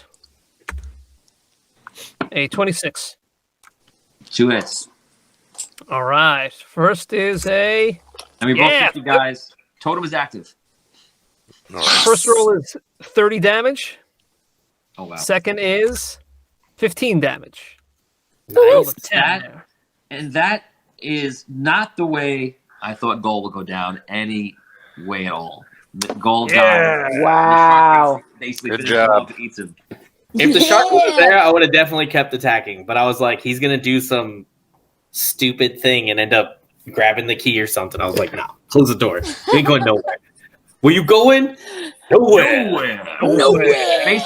Basically, you close the door and you hear, "Ah!" and you're like, let on this side of the door. Oh my god, loot the awesome. body. Awesome. That is awesome. I loot the body. Dan, you can take 50 experience points for the shark. All right. That is Shark awesome. experience. Shark experience, yes. Shark's pee. Oh my god. Guys, you'll see a poll right now put up by the staff here at Audio Dungeon. They want to know is water wet? Yes or no? This is really important. We need to know this so we can collect the information and use it. We're polling scientists everywhere. Yes. So we're now going to move everyone forward. Votorius and Thistle, you arrive near Volt. Did he have anything on him? Abyssia and Hogar. We're gonna bring you guys together too. You guys fly up and you catch up. I got a silly question. When Gold dies, does the magic end? Oh, for that bubble, yes. But it's done now. Yeah. Is it as soon as Abyssia flies up above the bubble breaks? Yeah. That's Like it. as soon as her wings attach, she's like, "All right, we're good to go." You know what's funny? You know what? I have What? fly. Oni reminded me that I have fly. I do have fly. You know what's funny? Oh yeah, that's right. You could just catch fly. You know what's funny? So that was about 3 or 4 rounds. So you're flapping your wings off. You know, doing this, and you're like, okay, let's go, Hogar, and then all the war just comes in again. So That's close. perfect. That's actually perfect. Yeah. Great. Oh. Rob, you're swimming down with Sparky, and the rest of you guys are all at the collector's door. Everyone at the door, you can't speak directly because you're underwater right now, but you can motion to each other and say simple gestures and do things like that. Did Goal have anything on him? Goals inside. What inside the shark? No, well, maybe. Goals inside the dungeon. How do you get inside the dungeon? Yeah, how did You Gold get open- inside the dungeon? He opened the door, and the shark pushed him back, and he kept going inside the dungeon. And then when Evan asked me before how far he's in, I say it's 50 feet in. The door's 45. Oh, feet. I didn't think you said that he was inside the door. Yeah, the shark pushed him inside the dungeon. Remember, Oh, if he was inside the door, I would have went in then. I thought he was outside. That's why I asked if we were pushed away from the door with the explosion. You were pushed back. he was 50 feet far from you, and the door was 45 feet. He was 5 feet in. Oh, so I thought it was like he was like we were on the outside. He was 45 feet to the left, and I was to the right. Yeah, I mean, this doesn't have much relevance in the story, so it doesn't matter too much. You have the key in your hand. Yeah. So, but just take it from here. So did the shark kill Gall? You don't know until you open the door. Yeah, I'll open the door. Yeah, I would have went inside if I had known that. But I'll open the door and go inside. Okay, so you guys group up. You see him look around. Ren comes up, and Ren starts describing it like. This is all the crazy things. You're not really sure what happened. He's like. So. No. Is he doing this on purpose now? Yeah, that was sad face. I thought he was outside with us. I thought he was too. That's why I was like, all right, yeah. But I mean, it But kind I of makes sense though. Like if the door was open a little bit and you put a bomb on him like this, like Well, the I was bomb there. would No, go in the bomb went off before the door opened. The other way.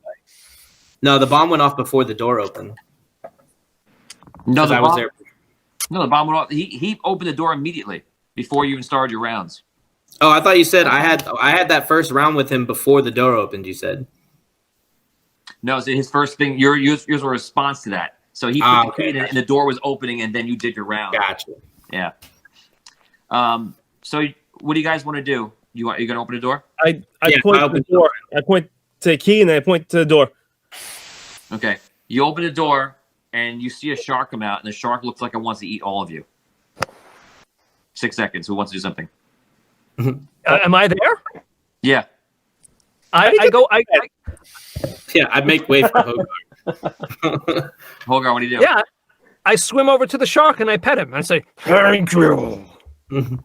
Okay, he calms down when he sees you and he realizes the connection. And the shark swims around you. Is Gold's body inside the door? Yeah, now I check the body. That's so awesome. Okay, so you go over to check Gold's body, and well, you don't find the key because you have the key. Any items you have, you do see some items on him. And just whoever wants to say they grab an item, raise your hand. Brooke, Damien, Hogar, and Evan. Those are the 4 items. Go for it. Okay, everyone, write down you have an item from Gaul. You just grab something that you see. We'll do that later so we can keep it moving. Yeah. So the shark kind of spins around you, and he basically, you want to let him go? What do you want to do? He's basically serving. Yeah, I'll kind of like. Name him. What's that? Name him. be like, stay close, little dude. His name is Gil. Gil. Oh, what's his swim speed, dude? You could ride him. No, you know what? I don't want him to. I don't want to keep him as my pet or anything like that. I'll let him take the lead. If he wants to go, I'll bid him farewell and say thank you, Gil. I'm gonna roll d20 for him right now. It's a natural 20. It's your choice, Dan. Whatever you want to do, he'll do. Okay. So seems like he wants to stay. Yeah, if he wants to stay, then he's more than welcome to stay. Oh, dude, he's the permanent guardian of the tunnels of Sunken City. Seriously. Yeah. Yeah. How cool is that? Stay with us, Gil. That is awesome. We'll see. When we hear rumors about a shark in the underwaters, we'll have to send out a gnome patrol to finish him off. Oh my god. Oh, Gnome patrol.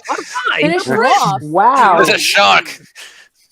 Hey, I didn't So know. no one At the here moment, I knows don't- what happened. Look how jealous Rob is, sitting down deep in the dark cavern, getting jealous. of He's all- not hanging out with. Oh, Gil. everyone loves Gil. Nobody cares about Arky. Gil runs for mayor. I think the shark should be mayor. The name will now be Shark City. Yes. More about water than Sharkin a shark. City. He doesn't even have to leave the water. It's ridiculous. Okay, let's head down to Arky. Give him a little time because he's getting jealous. You're swimming down, and Sparky seems to be following something. You know, he's following like a magic spell, Rob. And the tunnels start getting a little bit smaller, a little bit more windy. And after about 2 or 3 turns, you start getting a little worried that, like, are you going to find your way back? So you can roleplay from there. 200 stars from Scott Weber. Sparky can cast Dimension Door to the other party members. Okay, Scott. Thank you, Scott. Scott just handled that narrative, no problem. So we push on boldly with the knowledge that Sparky can always Dimension Door us back. I love it. Ooh, Mark Shanks his first Argon, and Sparky is next. Wow. Ooh. Wait, what? I didn't kill Argon. That was Hogar. No. And I love Sparky. Scott Weber said, we have nothing but love for Arky as long as he sings Enya. What? They're remembering my old campaign ad when Arky ran for mayor. He featured Enya in the commercial. That's right. That's right. Hey, where your heart goes, where your love goes, only time. Here we go. Really Yes. That was good. That was special. Brooke's gonna cry now.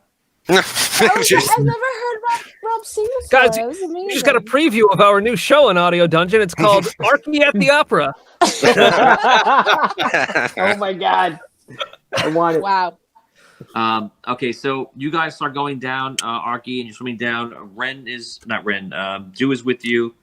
I had Lump go with you guys, so it's actually Arella. I forget about Arella. Arella is in the back, is trying to check out what's happening. She's actually waiting in Ember's lair, waiting for Findelar in case he shows up, in case he teleports back. Sparky and Lump and Arky and Dew are all together. Okay, so you guys are going down different turns, back and forth, and finally, you go down and come up, and you find an air pocket. And you look around, and you're in a cave that's probably only about 20-something feet. And you see a cave, like an opening, go into one of the rock faces, where you can actually get up out of the water and walk into it. Sparky, do you know where we're going? Is it that way? I have no idea. I'm just following the spell. Which way? That way? It's the only way to go. Yeah. All right. We walk into that area. Lump comes out. Where are we? We're in an air pocket. Don't worry about it. It's in my pocket. Go, just come on. There's air in my pocket. Sparky, I refuse air. we're on track, Lump. Don't worry. Just keep your spells ready.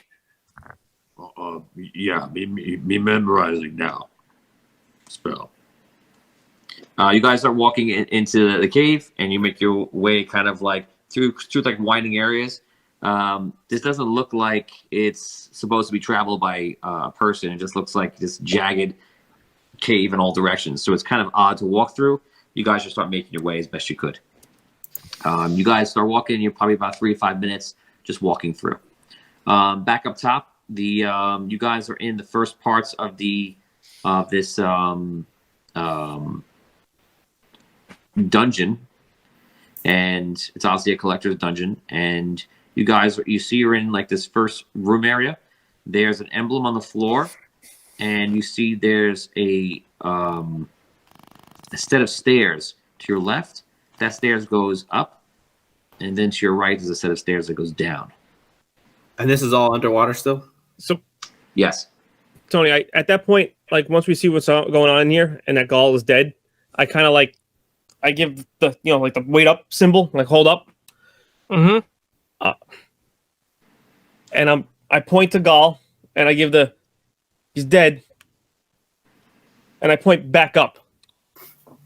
I give the big 2 thumbs up. literally, because it's big. Yes. Sarah Forrest says, I am worried if Dragana. Who said that? Must have been on Twitch. I am worried if Dragana set up contingency plans on the leaders of Dragana's armies. Onify says, oh my god, don't go in the collector's dungeon. Oh my god. That place is so the Yeah, battle's still going on up top, so I want to go back up there and as well, and I want to take like the head of Gaul with us. Ooh. I don't want to stay in the dungeon actually. Nice, good idea. Okay, so Gaul's head is attached. What do you do, Evan? I take it off with my dagger. Oh my god! I've been doing that for like 6 rounds. Well, we're in the water, so big. I can, as I'm moving, I can just pull the body along with me and just keep cutting it as we go. Oh my god! Everybody cringes. As you're doing that, the shark comes up next to you. I'm just flicking pieces back to him. The helpful shark. He's eating it. Okay, so you guys head to the surface, correct? Yeah, I ride Gil. When we leave, Yeah. I make sure I take the key out of the door and that the what's it called? The door is locked behind us. Yeah, I've still got the key, or I assume I would. Yeah, Evan has the key. I go like this. I like give me the keys thing. No. There's a reason. I'm gonna give key. Trust the and thistle. I look at it to see like if it comes apart like the other one did. Hey, yo, come here. Come here. Give me a key. Give me a key. You see that key? Give me the key. You I'm got, sit up. you got that key? You got that key? You got that key? You gotta go stop. I look to see if the key comes apart like the other one did. It does. Okay, I take it apart. I give 2 parts to Evan, and I hold on to 1. Evan, you're really excited. You have 2/3 of a key. At least we know enough. Like, at least we know we need everybody to get in now. Like, You can use the key to help like remove the head. yeah. Like a double sawing action. Yeah, there you go.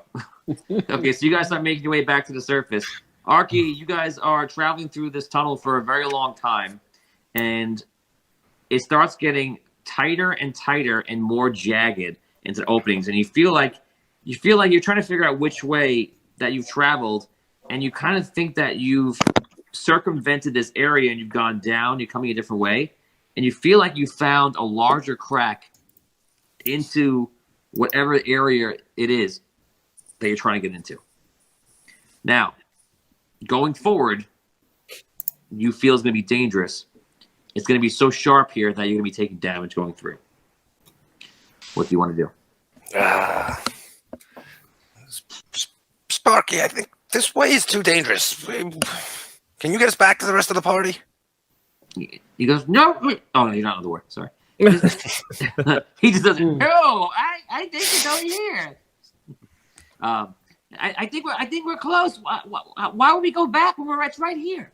It looks dangerous, but okay. If you think, okay, Sparky, I'm gonna give you a call on this one. I'll lead the way. Okay. Sparky's just going through. It's so small as he's crawling through. The rocks are like cutting up against him and giving him cuts. So you guys travel. Every minute you travel, you're going to take 1 point of damage. Roll a roll 2d20, and that's how many rounds it takes you to get to this area. Does Sparky have a larger reduce? Sparky should get some. Well, yeah, we're all in different situations. Sparky's very little. Lump is big. I'm wearing a suit. Does that affect anything? You can always take off the suit, Rob. Never. Actually, if you're wearing the suit, you're finding that you're not able to fit. And Lump is true. Lump is having situations where he really can't fit. Sparky can get through. Ren is not risking it too much because Ren's already been hurt. He's down very low, so he's kind of staying behind. Does Ren have the not Ren, but Sparky, does he have enlarge and reduce spell? He does have a reduce spell. I think he cast that before in the past. Okay, so Sparky turns to you and he goes, want me to make everybody smaller?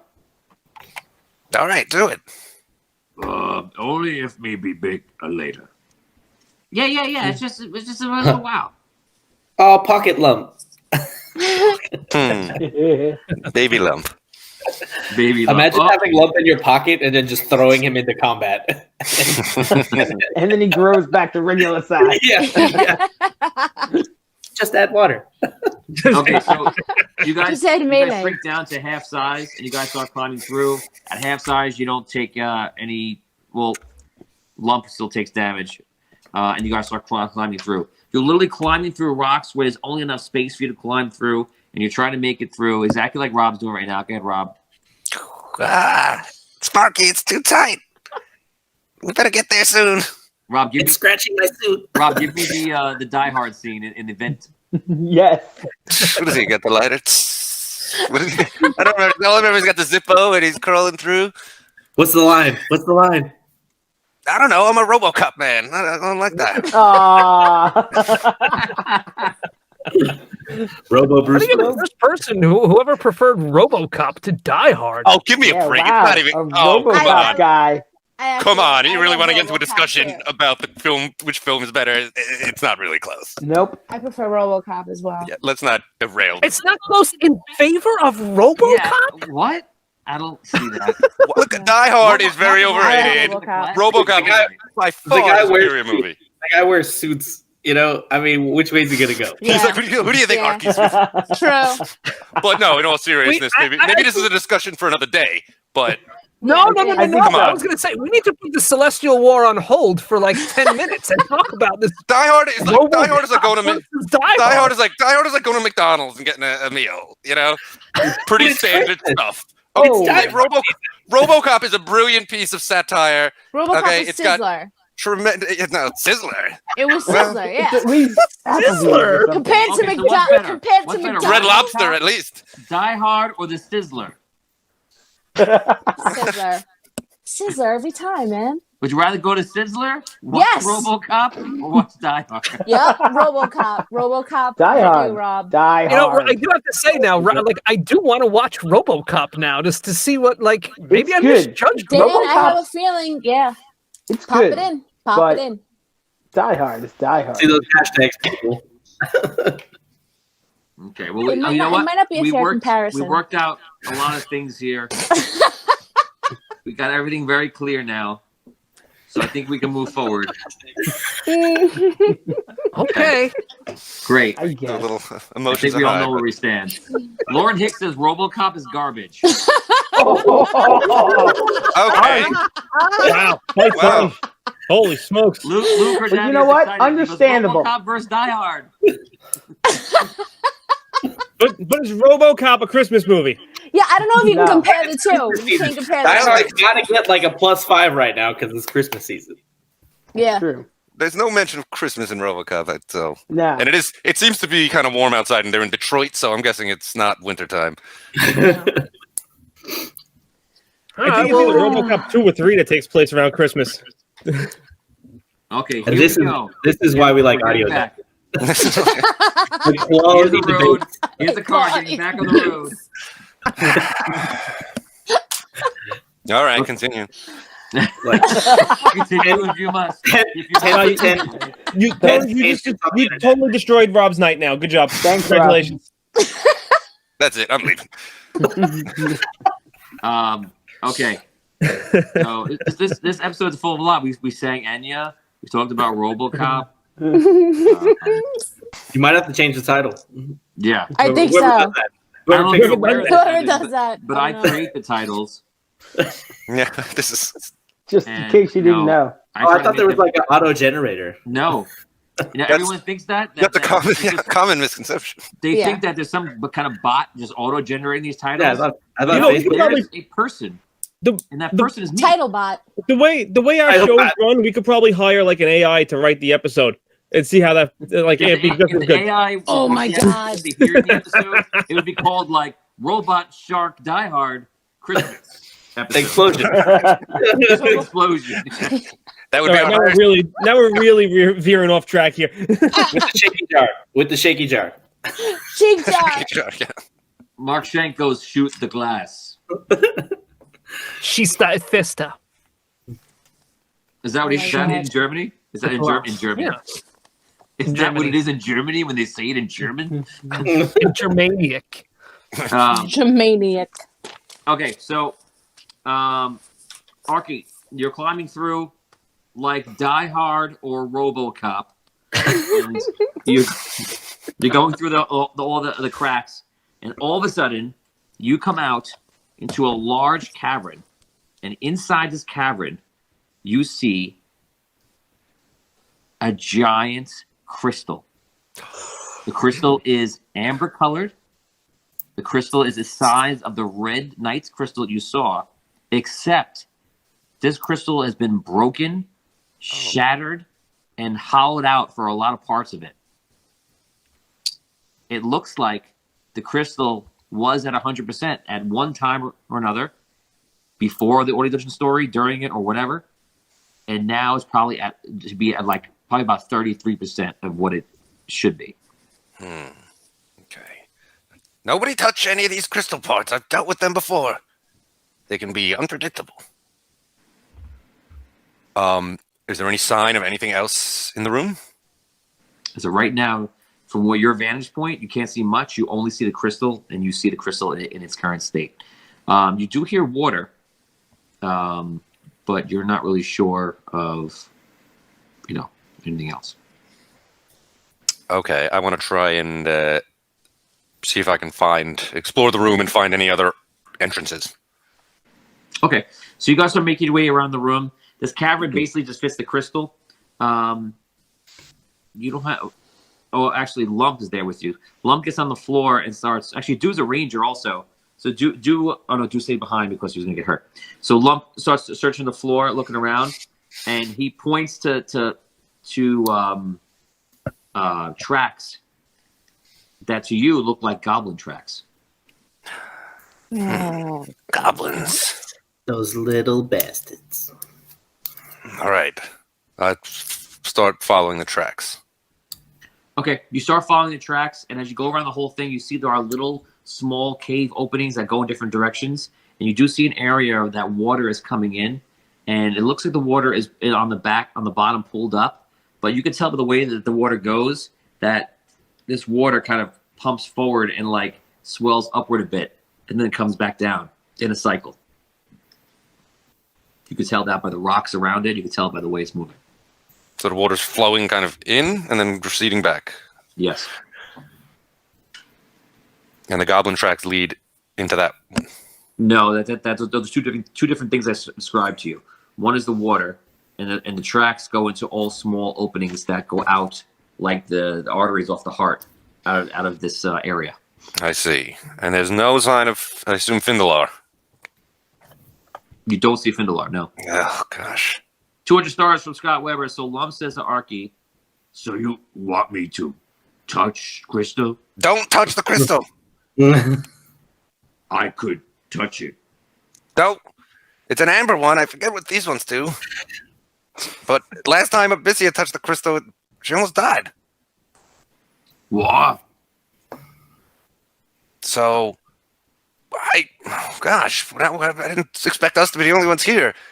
Well, I guess the other ones were chasing Gaul, and he's trying to get here, I think. Let's just hold our ground for a little bit and see. Maybe if Gaul comes rushing in, we can attack him. So, let's just wait a little. Wait, then why did Gaul go to the other place? Why didn't he come here? I don't know. I thought maybe he knew another way in. I'm not really sure, but I thought he wanted to get to this crystal. And that, because we attacked him, he was just trying to get away, and then they would try and eventually get back here after he evaded everybody. Maybe he's still on his way here. Oh, he might be. All right. That's why I think we should just wait. If the rest of them are chasing him, he'll come rushing into the cavern, we attack, and the others will come up behind him and finish him off. Okay, so we wait here?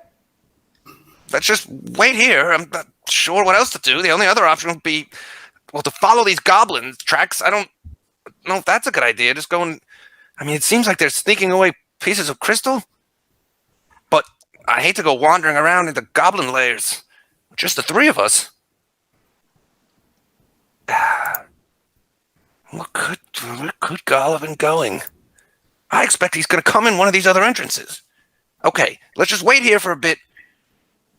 I expect he's going to come in here soon. And if he doesn't, we'll reevaluate. Okay. Okay, rest of you guys start heading. The entire chat is talking about Die Hard right now. So, I know I'm kind of hurt. Seems like some of the other people are kind of hurt. Do we want to do some that? What is the? I can't remember. The Lion's Healing. I'm thinking it would be a good time. Not a bad So idea. we're about to go up and fight the top.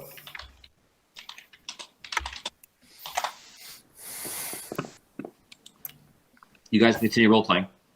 That's the Lion's Healing, no? Yeah, Scott. Yeah. Scott, you're saying for Sparky to cast Dimension Door, but Dimension Door will not cover the distance. So 200 feet straight downward or upwards to northeast, a 400 degree angle, 300 feet, and that seems to be the range of the spell. So it would not bring them. Okay, so you guys are making your way back to the surface. You guys Is anyone arrive. else? I want to do the Lion's Healing, or no? We good? I'm good with Yeah, that. If you guys can want do to. Yeah, it. we can use it. Yeah. Yeah. All right. What is it? I think it's 4d8. No. 48. I thought it was 48. 48. 48. 7. We just multiply it. Yeah, 7, 4, 21, 28. Yes. And then Cool. would that affect our allies above? No, it's not. It's not like every single person is on the side of good. It would. Well, I'm just thinking Gnome Patrol, like stabilize them in their suits, maybe. The wording it says is the party receives a healing of 4d8 that they may use at will during session. I'll tell you what. If you guys want to use a separate healing, I'll allow you to use it now on Gnome Patrol, and that means Gnome Patrol gnomes will crawl out from the wreckage. Well, I of course say yes, but I'll give you this. You have like this one chance to do this. This will be your only option to Save, do no, it'll save Gnome Patrol. Is that what you're saying? It'll Yeah. save all the gnomes in Gnome Patrol, not their. It'll, Right. it'll Not the save gear. all of them? They'll all the crawl out. gnomes. They'll crawl out. Yeah, like the suits would have been destroyed, but Wow. they would have survived being injured inside. I mean, you could always build another suit, man. yeah, we can't create a new lampshade. Can't get a new lamp. Oh man, Right. I'm okay Well, with it. I say let's do it. Lampshade. Save Gnome Patrol. Yeah, let's All do right. it. Sacrifice worth it. Yeah, come on, are we not heroes? Let's do it. Says the NPC who's a player character and standing and doing nothing. Yes. Am I not an I was the first to get to the crystal. It's not my fault everyone else is slow. Let's do it. Okay, so you guys, you just use one now for you guys, and you burn the other one for Gnome Patrol. Gnome Patrol lives and crawls out of their suits and just starts running back to the city. You guys finish your journey going back up. You finally get out of water.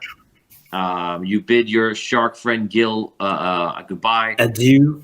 Adieu. You bid him adieu, and he goes out into the ocean. Dan, you say any words to Gil? Protect the oceans of the sunken city, always, Gil. And you will always have a friend in the Blackwater Bandits. Like a flipper jump. I toss him another piece of gall.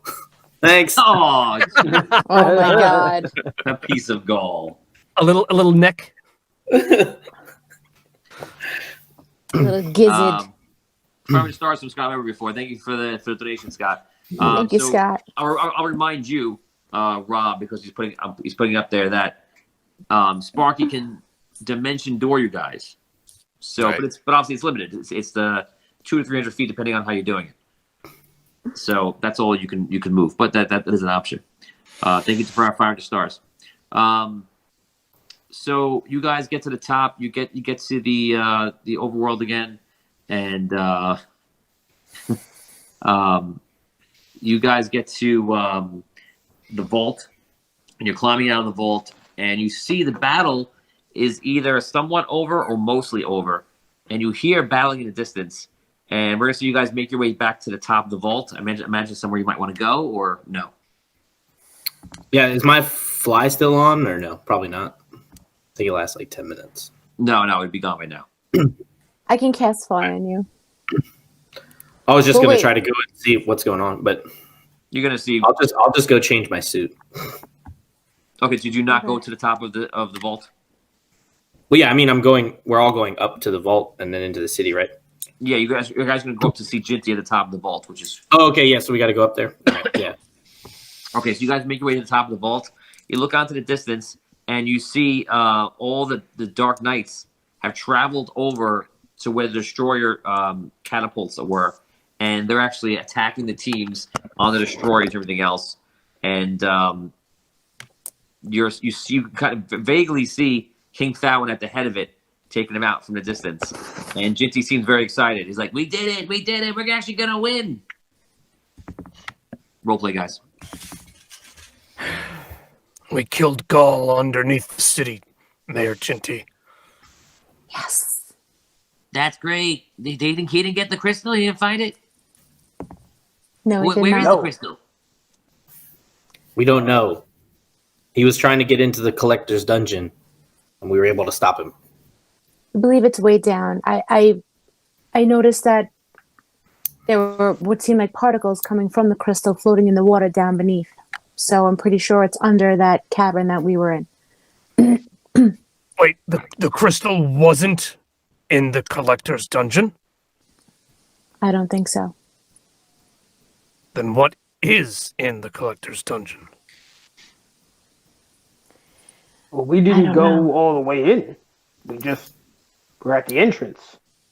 Well, I mean, I thought the crystal was in the dungeon, and our goal is to protect the crystal. So Might be.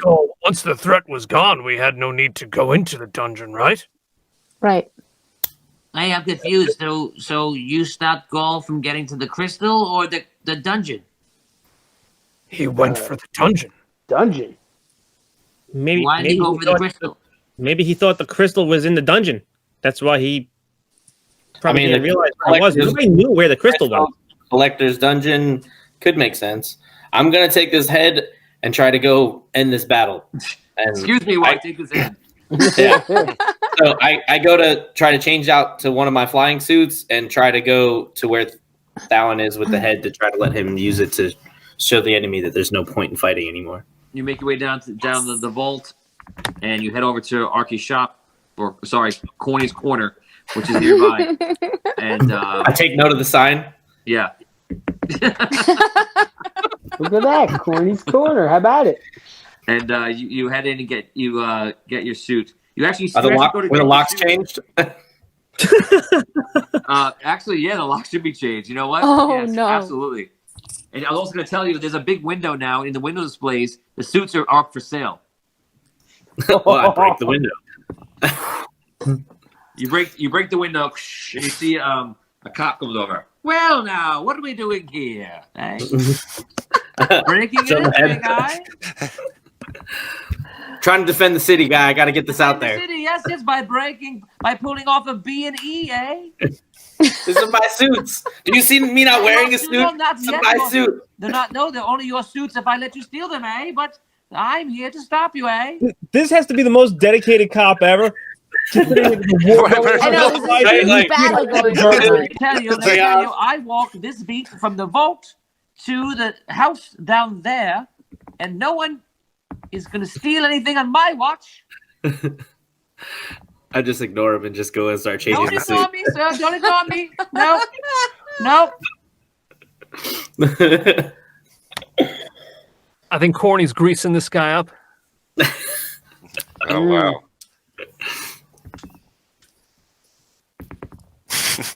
You go in. So which suits are left? Oh yeah. Yeah, so I'm just gonna like I got stuff to do and like just go into this. You walk in, and the cop pulls out a pistol. Because I'm Oh my sorry, God. I can't let you rob a Corny's Corner. It's His fine. hand Don't worry shaking? about it. I worry about it. Can I make a charisma check to let him know like this is my shop, Arky's shop. I don't know how it switched to this guy, but I'm part of Gnome Patrol. I gotta swap out so I can go help finish this battle. You know there's craziness going on. I'm sorry, 'cause I've been hired to protect this area, and I can't do it. Oh my god. This is, Dan Corny is like Saluzzo, and this cop is I Captain mean, McCluskey. Can you just punch him in You're the gonna have to face? fight me to stop me. I'll fight you. Let's do it. He just became a 1920s street brawler. Put him up. Look, I don't want to hurt you. He goes up to punch you. Does he hit? No. Okay. Oh. I just like Swing push him to the around. ground. I mean, like I'm in a mech suit. Like I just like push him to the ground. I'm like, I don't want to hurt you. And I point my gun. I'm like, I'm trying to be good here. Leave me be. He goes, I'll be back. You see? Push me to the ground. You'll see. I'll be back. No boy. I've got Jack Johnson and Tom O'Leary right here. Okay, so you get one of your suits. Definitely coming back. You get one of the flying suits, and you fly out of there. All right. 50 stars from Scott. So, like- Lump says you need to be quiet. You still in? Wait, he's not there.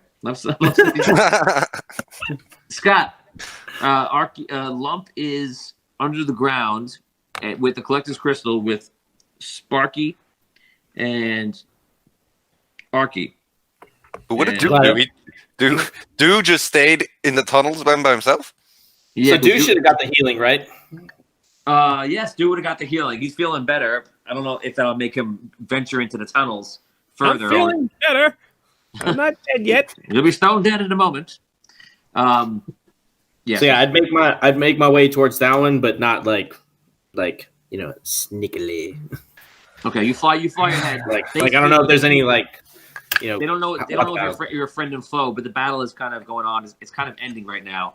And Thowin sees you, recognizes your gnomish tech, so he knows it's a gnome. Obviously, he knows Gnome Patrol. He fought side by side with them.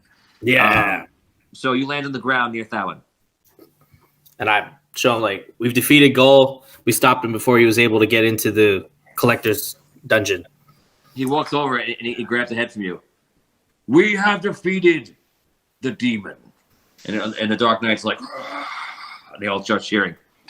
All the destroyers are done. You see the battlefield are empty. And Thowin, she goes, thank you for this.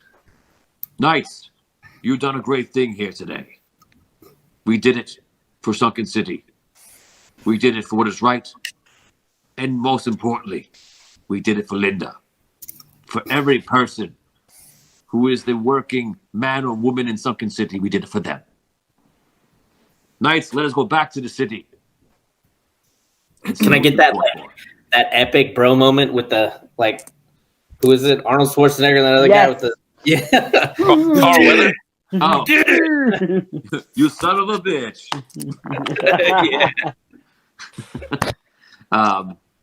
Okay, so they're all cheering. They're happy. Everyone can see that the Dark Knights actually helped out. And a lot of the Dark Knights are like shedding the armor, the dark armor of Dragano. And they're making their way over with Thowin back to the city. The rest of you guys are at the vault right now on top. And you see finally Jacques walk up and he's got Linda on his arm. And he goes, oh, hey. How are you guys doing? Jacques. Hey, Jacques. Hello, Linda. Hi, guys. Battle is rough. War is a hell of a thing. Let me tell you. It is. Poor Linda's gonna have PTSD now. It's gonna be terrible. It's gonna be even worse. I have a new husband. Let me tell you about him. His name is Thowin. See? She's delusional already. Wow. Aw. I I want to see Linda and Jacques get together. Am I the only one? She took a big hit. She's a little out of it right now. And, Thowin made the speech, and she thinks that he loves her. He does love me. That's why I think it, because he does. Yes. He turned the army for me. So you sit down, Linda. Just take a break for a while, okay? Take a break from being awake. So Jock sits on the edge of the vault and smokes a cigarette and dangles his legs off. And just sits there, looks out. So we won. Oh, no.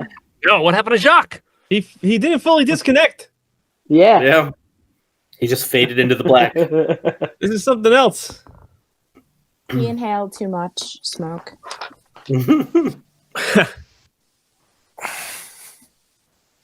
But while we're sitting here waiting for Tony to reconnect, if you haven't already entered, go over to the Gleam page and enter for next week's drawing. We're giving out a Drakenstone dungeon tile set. So head on over to our Gleam page. You can find it on the Dungeon Dwellers page and get yourself entered.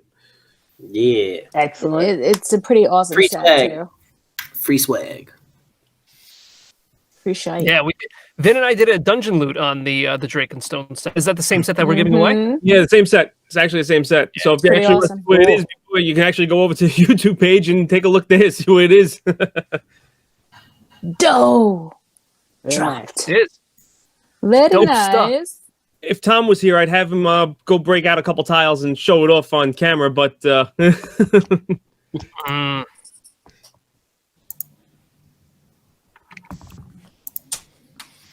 Wow. this So is a long one for him. I'm Yeah, I was gonna say usually pops back in. Oh.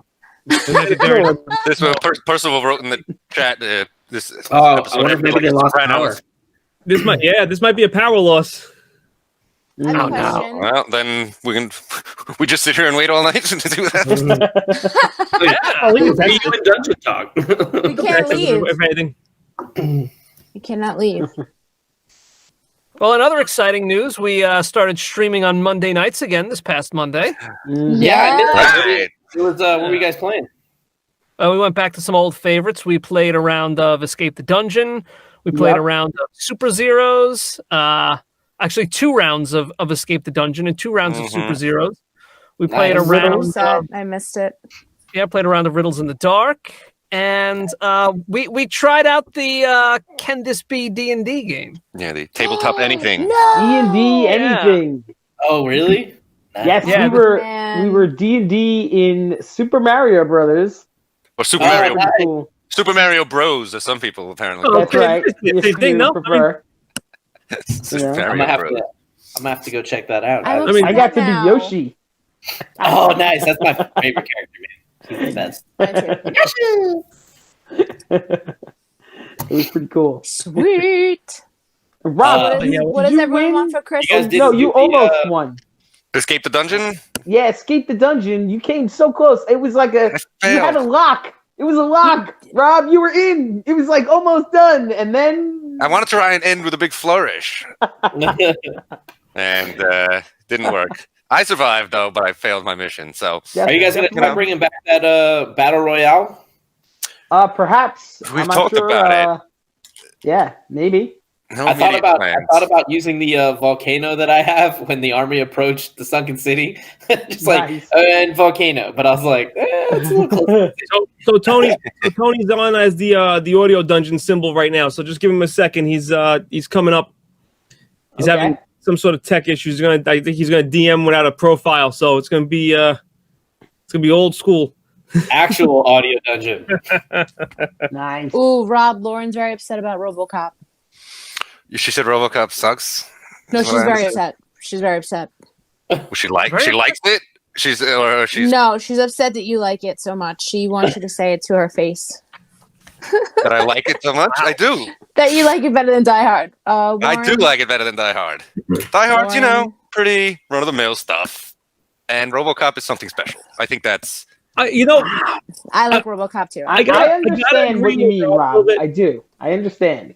Yeah. However, I like Die Hard better. That's And- my personal preference. Okay. Well, I gotta agree with Rob a little bit. As much as I love Die Hard, RoboCop is something special. Let's I'm be honest. surprised you like You it's like Die special, Hard. Really? alright. I leave How for many- 3 minutes and you guys go back to RoboCop? It was a long, Go to. long 3 minutes. Let's It be is the honest. though. go-to discussion. How many movies have such a brutal scene in it that the ratings bureau had to give it an X rating initially, and they had to go Right. out back and cut 10 minutes of that stuff out? Well, I just looked. nudity. And apparently I just looked. It is streaming on Prime, and apparently it's the X-rated version that's Yes. streaming on. What, Because they- RoboCop? Oh wow. because the rating system's changed. So now with all these movies like Saw and like these Hostel, like you got all these bloods and guts movies now. It's nothing. It's commonplace. Right. By today's standards, it's go, not let's as go, let's crazy, but So all right, We sorry. saw that stuff as kids. Okay, all right, fine. What does Fine. Jacques say? Jacques looks out and he says, Jacques looks out and he goes. The Matrix takes him over. oh, He goes, so some crazy shit went down. Like we went out there, we fought. Thawin made the big speech to the knights, and I had to run back here with Linda, and the knights were attacking other people. Gnome Patrol is maybe dead or alive, I don't know. And no, they're okay. I see them right now. I'm looking at them. They're actually coming out of the wreckage. wow. They got the little bandage around his head. He's got the flute. Walking, hobbling back to town. So it's like, so yes. Now it looks like we have won. That is very amazing to me. All right. How did it go with you guys? Well, we believe the crystal's safe. We stopped Gaul. We claimed the key. The collector's dungeon's sealed. So I mean, I guess we did all right. Okay, that's good. That's good. And just as you can see, Thawin has come to make his way back. Volt's making his way back. All the knights are like they're shedding like the Dragano armor, taking it off, and they're walking back to the city. You do see Gnome Patrols coming back in, and within the next hour, they some come back in, and you see all the civilians that are out there in the boats. They're like, "Okay, we're gonna come back now." Turncoats. Yeah, they come back in, and they go into the town, and everyone starts cheering and celebrating that they've won. And I mean, it cost a very high price for the city. They lost like 20,000 out of the fighting people, the fighting civilians. They lost 20,000 out of the 30,000. So the city probably lost about half its population, but it survived. And they gained a regiment of Dark Knights. And what? And they gained a regiment of Dark Knights. Yes, they gained a regiment of Dark Knights. We're missing Finn, right? "Oh yeah." Yeah, we're also missing an Arky. And Arky and Sparky, right? Sparky and Lump. Yeah. Oh, you said they went down, right? Who are you talking to? Anybody, the group.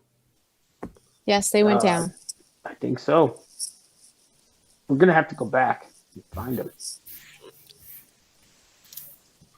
And I'm a little concerned about what's in the vault. If the crystal is not in the vault. Yeah, I'd like to go into the vault after we get a minute to get everything figured out and try to see what was in there. In the vault? What's in the vault? We've got to find our companions. That's I don't think the vault is the priority right now. Because whatever's in the vault is safe because we have the key. Do you guys mean the dungeon? The collector's dungeon. Correct. You were saying vault, but I think you mean the dungeon. Yes. The dungeon in the vault. Yes. Can I also tell so who's in charge of the Sunken City now? Jinty. So I'll tell Jinty about the treasure that's under there, the smaller first room and then the larger second room, and like kind of map out how to get to it and leave it up to him to decide who can go get it, but be like, we can use the treasure that's down there. There's some left over to help rebuild the city. Oh, that's good. I thought Ember's hoard was stolen, so I'm glad to see some of it still left. Yeah, I found 2 locations of stuff. It's all underwater, but I will be able to help people figure out how to get down there. Okay, so that's great. I recommend we keep it small. Where's Arky? Still below. No, we have to find him. Down below. Okay, well for now everyone's celebrating. Let's celebrate with them and get them back to spirit, and then we'll start getting the city, back to being okay again. How long has it been since I went down? Since originally. Well, yeah, since I went down originally, because I know that water breathing lasts 24 hours, and if people are still stuck there, I need to go. You've probably been down and back in about 4 hours. Okay, so they have plenty of time to get back. If it gets to like, I don't know, like 12 hours and they're still not back, then I would try to. Like, I'm going to go rest so I get my spell slots back, and then I'd be ready to go back and get them. Everyone give me your action that you're going to do now. Well, the city's like, Ginty's going to celebrate with the people because, they're going to celebrate the win. What do you guys do individually? Let's start with Brooke. I don't know. I see what the rest of the gang wants to do. Damien. Crew one. I want to go and look for our companions. So whoever wants to come, then do that. That's what I want to try to do. Now, we might need, I guess, we still have the water breathing for a while, so. Yeah, you have another 20 hours. 24 hours. So we should be good. Yeah, that's what I want to do. Let's do that. Well, I turn to Bo and I'm like, well, now that we know what's down there, maybe we should prepare a little bit better than just going headlong and, especially being that we don't have Finn. All right, well, what do you suggest? We got to find those guys. I know. Problem is we don't have a proper wizard. And without Finn's spells, we're gonna drown down there. Let's be honest. We don't know how far down they are. Well, we have the rest of the day. No? Yeah. If we get trapped or anything, though, But we have no way of even tracking them. We don't even know where. Once that tunnel goes down, we don't even know where they went. They were swimming. It's not like we can follow tracks. Well, we gotta do something. Maybe we could, I don't know, set up a checkpoint down there or something. What if they can make it back to that room? At least, I don't know. They have plenty of time left. I think it'd be okay to wait and see if they come back, and then after, like I was saying, after when it hits the 12-hour mark or halfway through the day or whatever, if they're still not back, then that gives us plenty of time to look for them. I feel like that's the smarter idea because it gives us time to do what we need to do, get prepared just in case we have to spend more time down there than we need, or maybe somebody can help us. There's also the aspect of rest. You guys just swam for 4 hours. Yes, that too. So you guys do need to rest, otherwise you're gonna be exhausted. I don't. Right. I'm gonna spend an hour celebrating, and then I'm gonna go rest. I'm gonna go rest. I don't feel comfortable resting or celebrating while they're down there underwater. Decide if you're just gonna go, if you're gonna do a short rest, if you're gonna do a long rest, and then when we play that, I will tell you the result of your choice. What if I short rest? Do I get spell slots back or no? Yeah. Okay. I'm gonna. Yeah, I only require short rest, so I'm gonna take that. I'm gonna tell everyone that if you guys want to rest, I'm okay going to the shore and seeing if I could call Gil back to see if he'll try to navigate with me underneath the vault to try to find them. Yeah, he might be able to track them better. Also, Abyssia. Yes. Can you do that magic where you communicate with Lump? Where you send each other, talk to each other through your minds? I don't know if I can. If I see Finn doing it, or I can mimic. I don't have that ability. I could try to. What do they use? Is it? I have message, but that's not far Tom enough. uses sending, I believe. Doesn't Lump use message when he speaks as Picard? He could use it to me, but I can't send it to him. He can send it to me if he wants. Yeah, I don't have sending. What about message? Yeah, I do, but that's only like 100 feet. Yeah, message has a distance. I think it's like 200 feet or something. Okay. 120 feet. Yeah. Actually, Evan, I'm not sure if you were gaining your spells. I know the wizards need a long rest. I thought for some reason for the artificer you might need just a short rest to gain some of your spell abilities back. I'll look. I don't think so, unless you got to check it out. Okay, so what's your decision overall, guys? Is it no rest, short rest, or long rest? I'm gonna go with no rest. Short rest. I think short rest for me. What about this, Tony? You're gonna have to let me know if this works underwater. With my Forest Walker abilities, I have the ability to track any creature, even if I've never encountered it. What creature are you gonna track? Arky. A gnome. Yeah, I think you can track Gil. He's just because he's a person doesn't mean that you can't track him. So can I hop onto Gil and track Arky underwater? So you don't have Gil at your disposal right now. Okay. You let him out to sea pretty much, so he's out there. Yeah. So it's a matter of just me swimming and trying to track, huh? Basically. Okay. So I tell you what, we're gonna hold this story right here, and we're gonna head over to Arky real quick. So you guys are kind of at a crossroads to figure out what you're gonna do. You have different ideas who's resting, who's not. You'll need to decide whether you're all gonna rest as a unit, short rest, long rest, or not, or if some of you are gonna splinter off and do whatever you want to do. We're gonna go over to Arky. Arky, you're sitting in there, and you're again in this whole thing, and you're just waiting for Findelar to show up or somebody.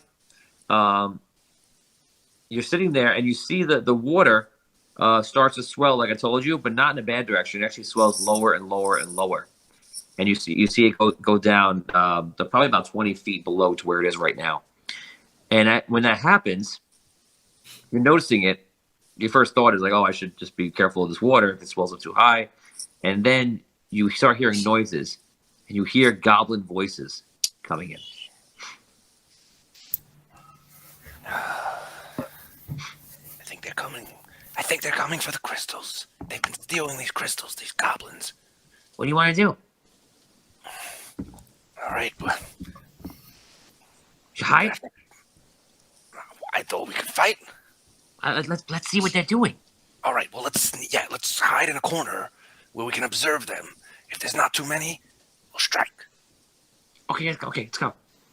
You guys roll up to hide. Lump goes with you, obviously. It's just the three of them, right, Tony? Yeah, Dew's waiting outside for the rocks. So you see goblins come in, and there's probably about eventually like 40, almost 50 of these goblins, and they all have like these like bags, and some of them have crates that they're carrying. And the goblins are all purple. And the goblins are making their way in, and they throw the stuff down, and you can easily tell that whatever they're doing, this is not the first time they're doing it. They're doing it like it's routine. They immediately start heading over to the crystal, and you see they have these like picks, and the picks are actually made of a crystal. It's either lined by or made from it or something unusual.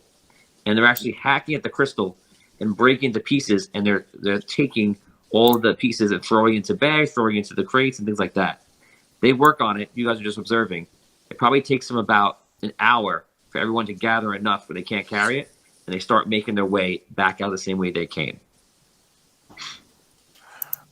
Okay, so after they leave, I want to give them a few minutes and then kind of see if I can, at a distance, kind of track them to see where they're going. Keeping a safe distance, but trying to get a sense of where they're going. So you, Sparky, and Lump start tracking them. You follow along. You're walking and stumbling your way through these weird caves, and the caves are small, and the caves themselves seem like they were all chiseled out.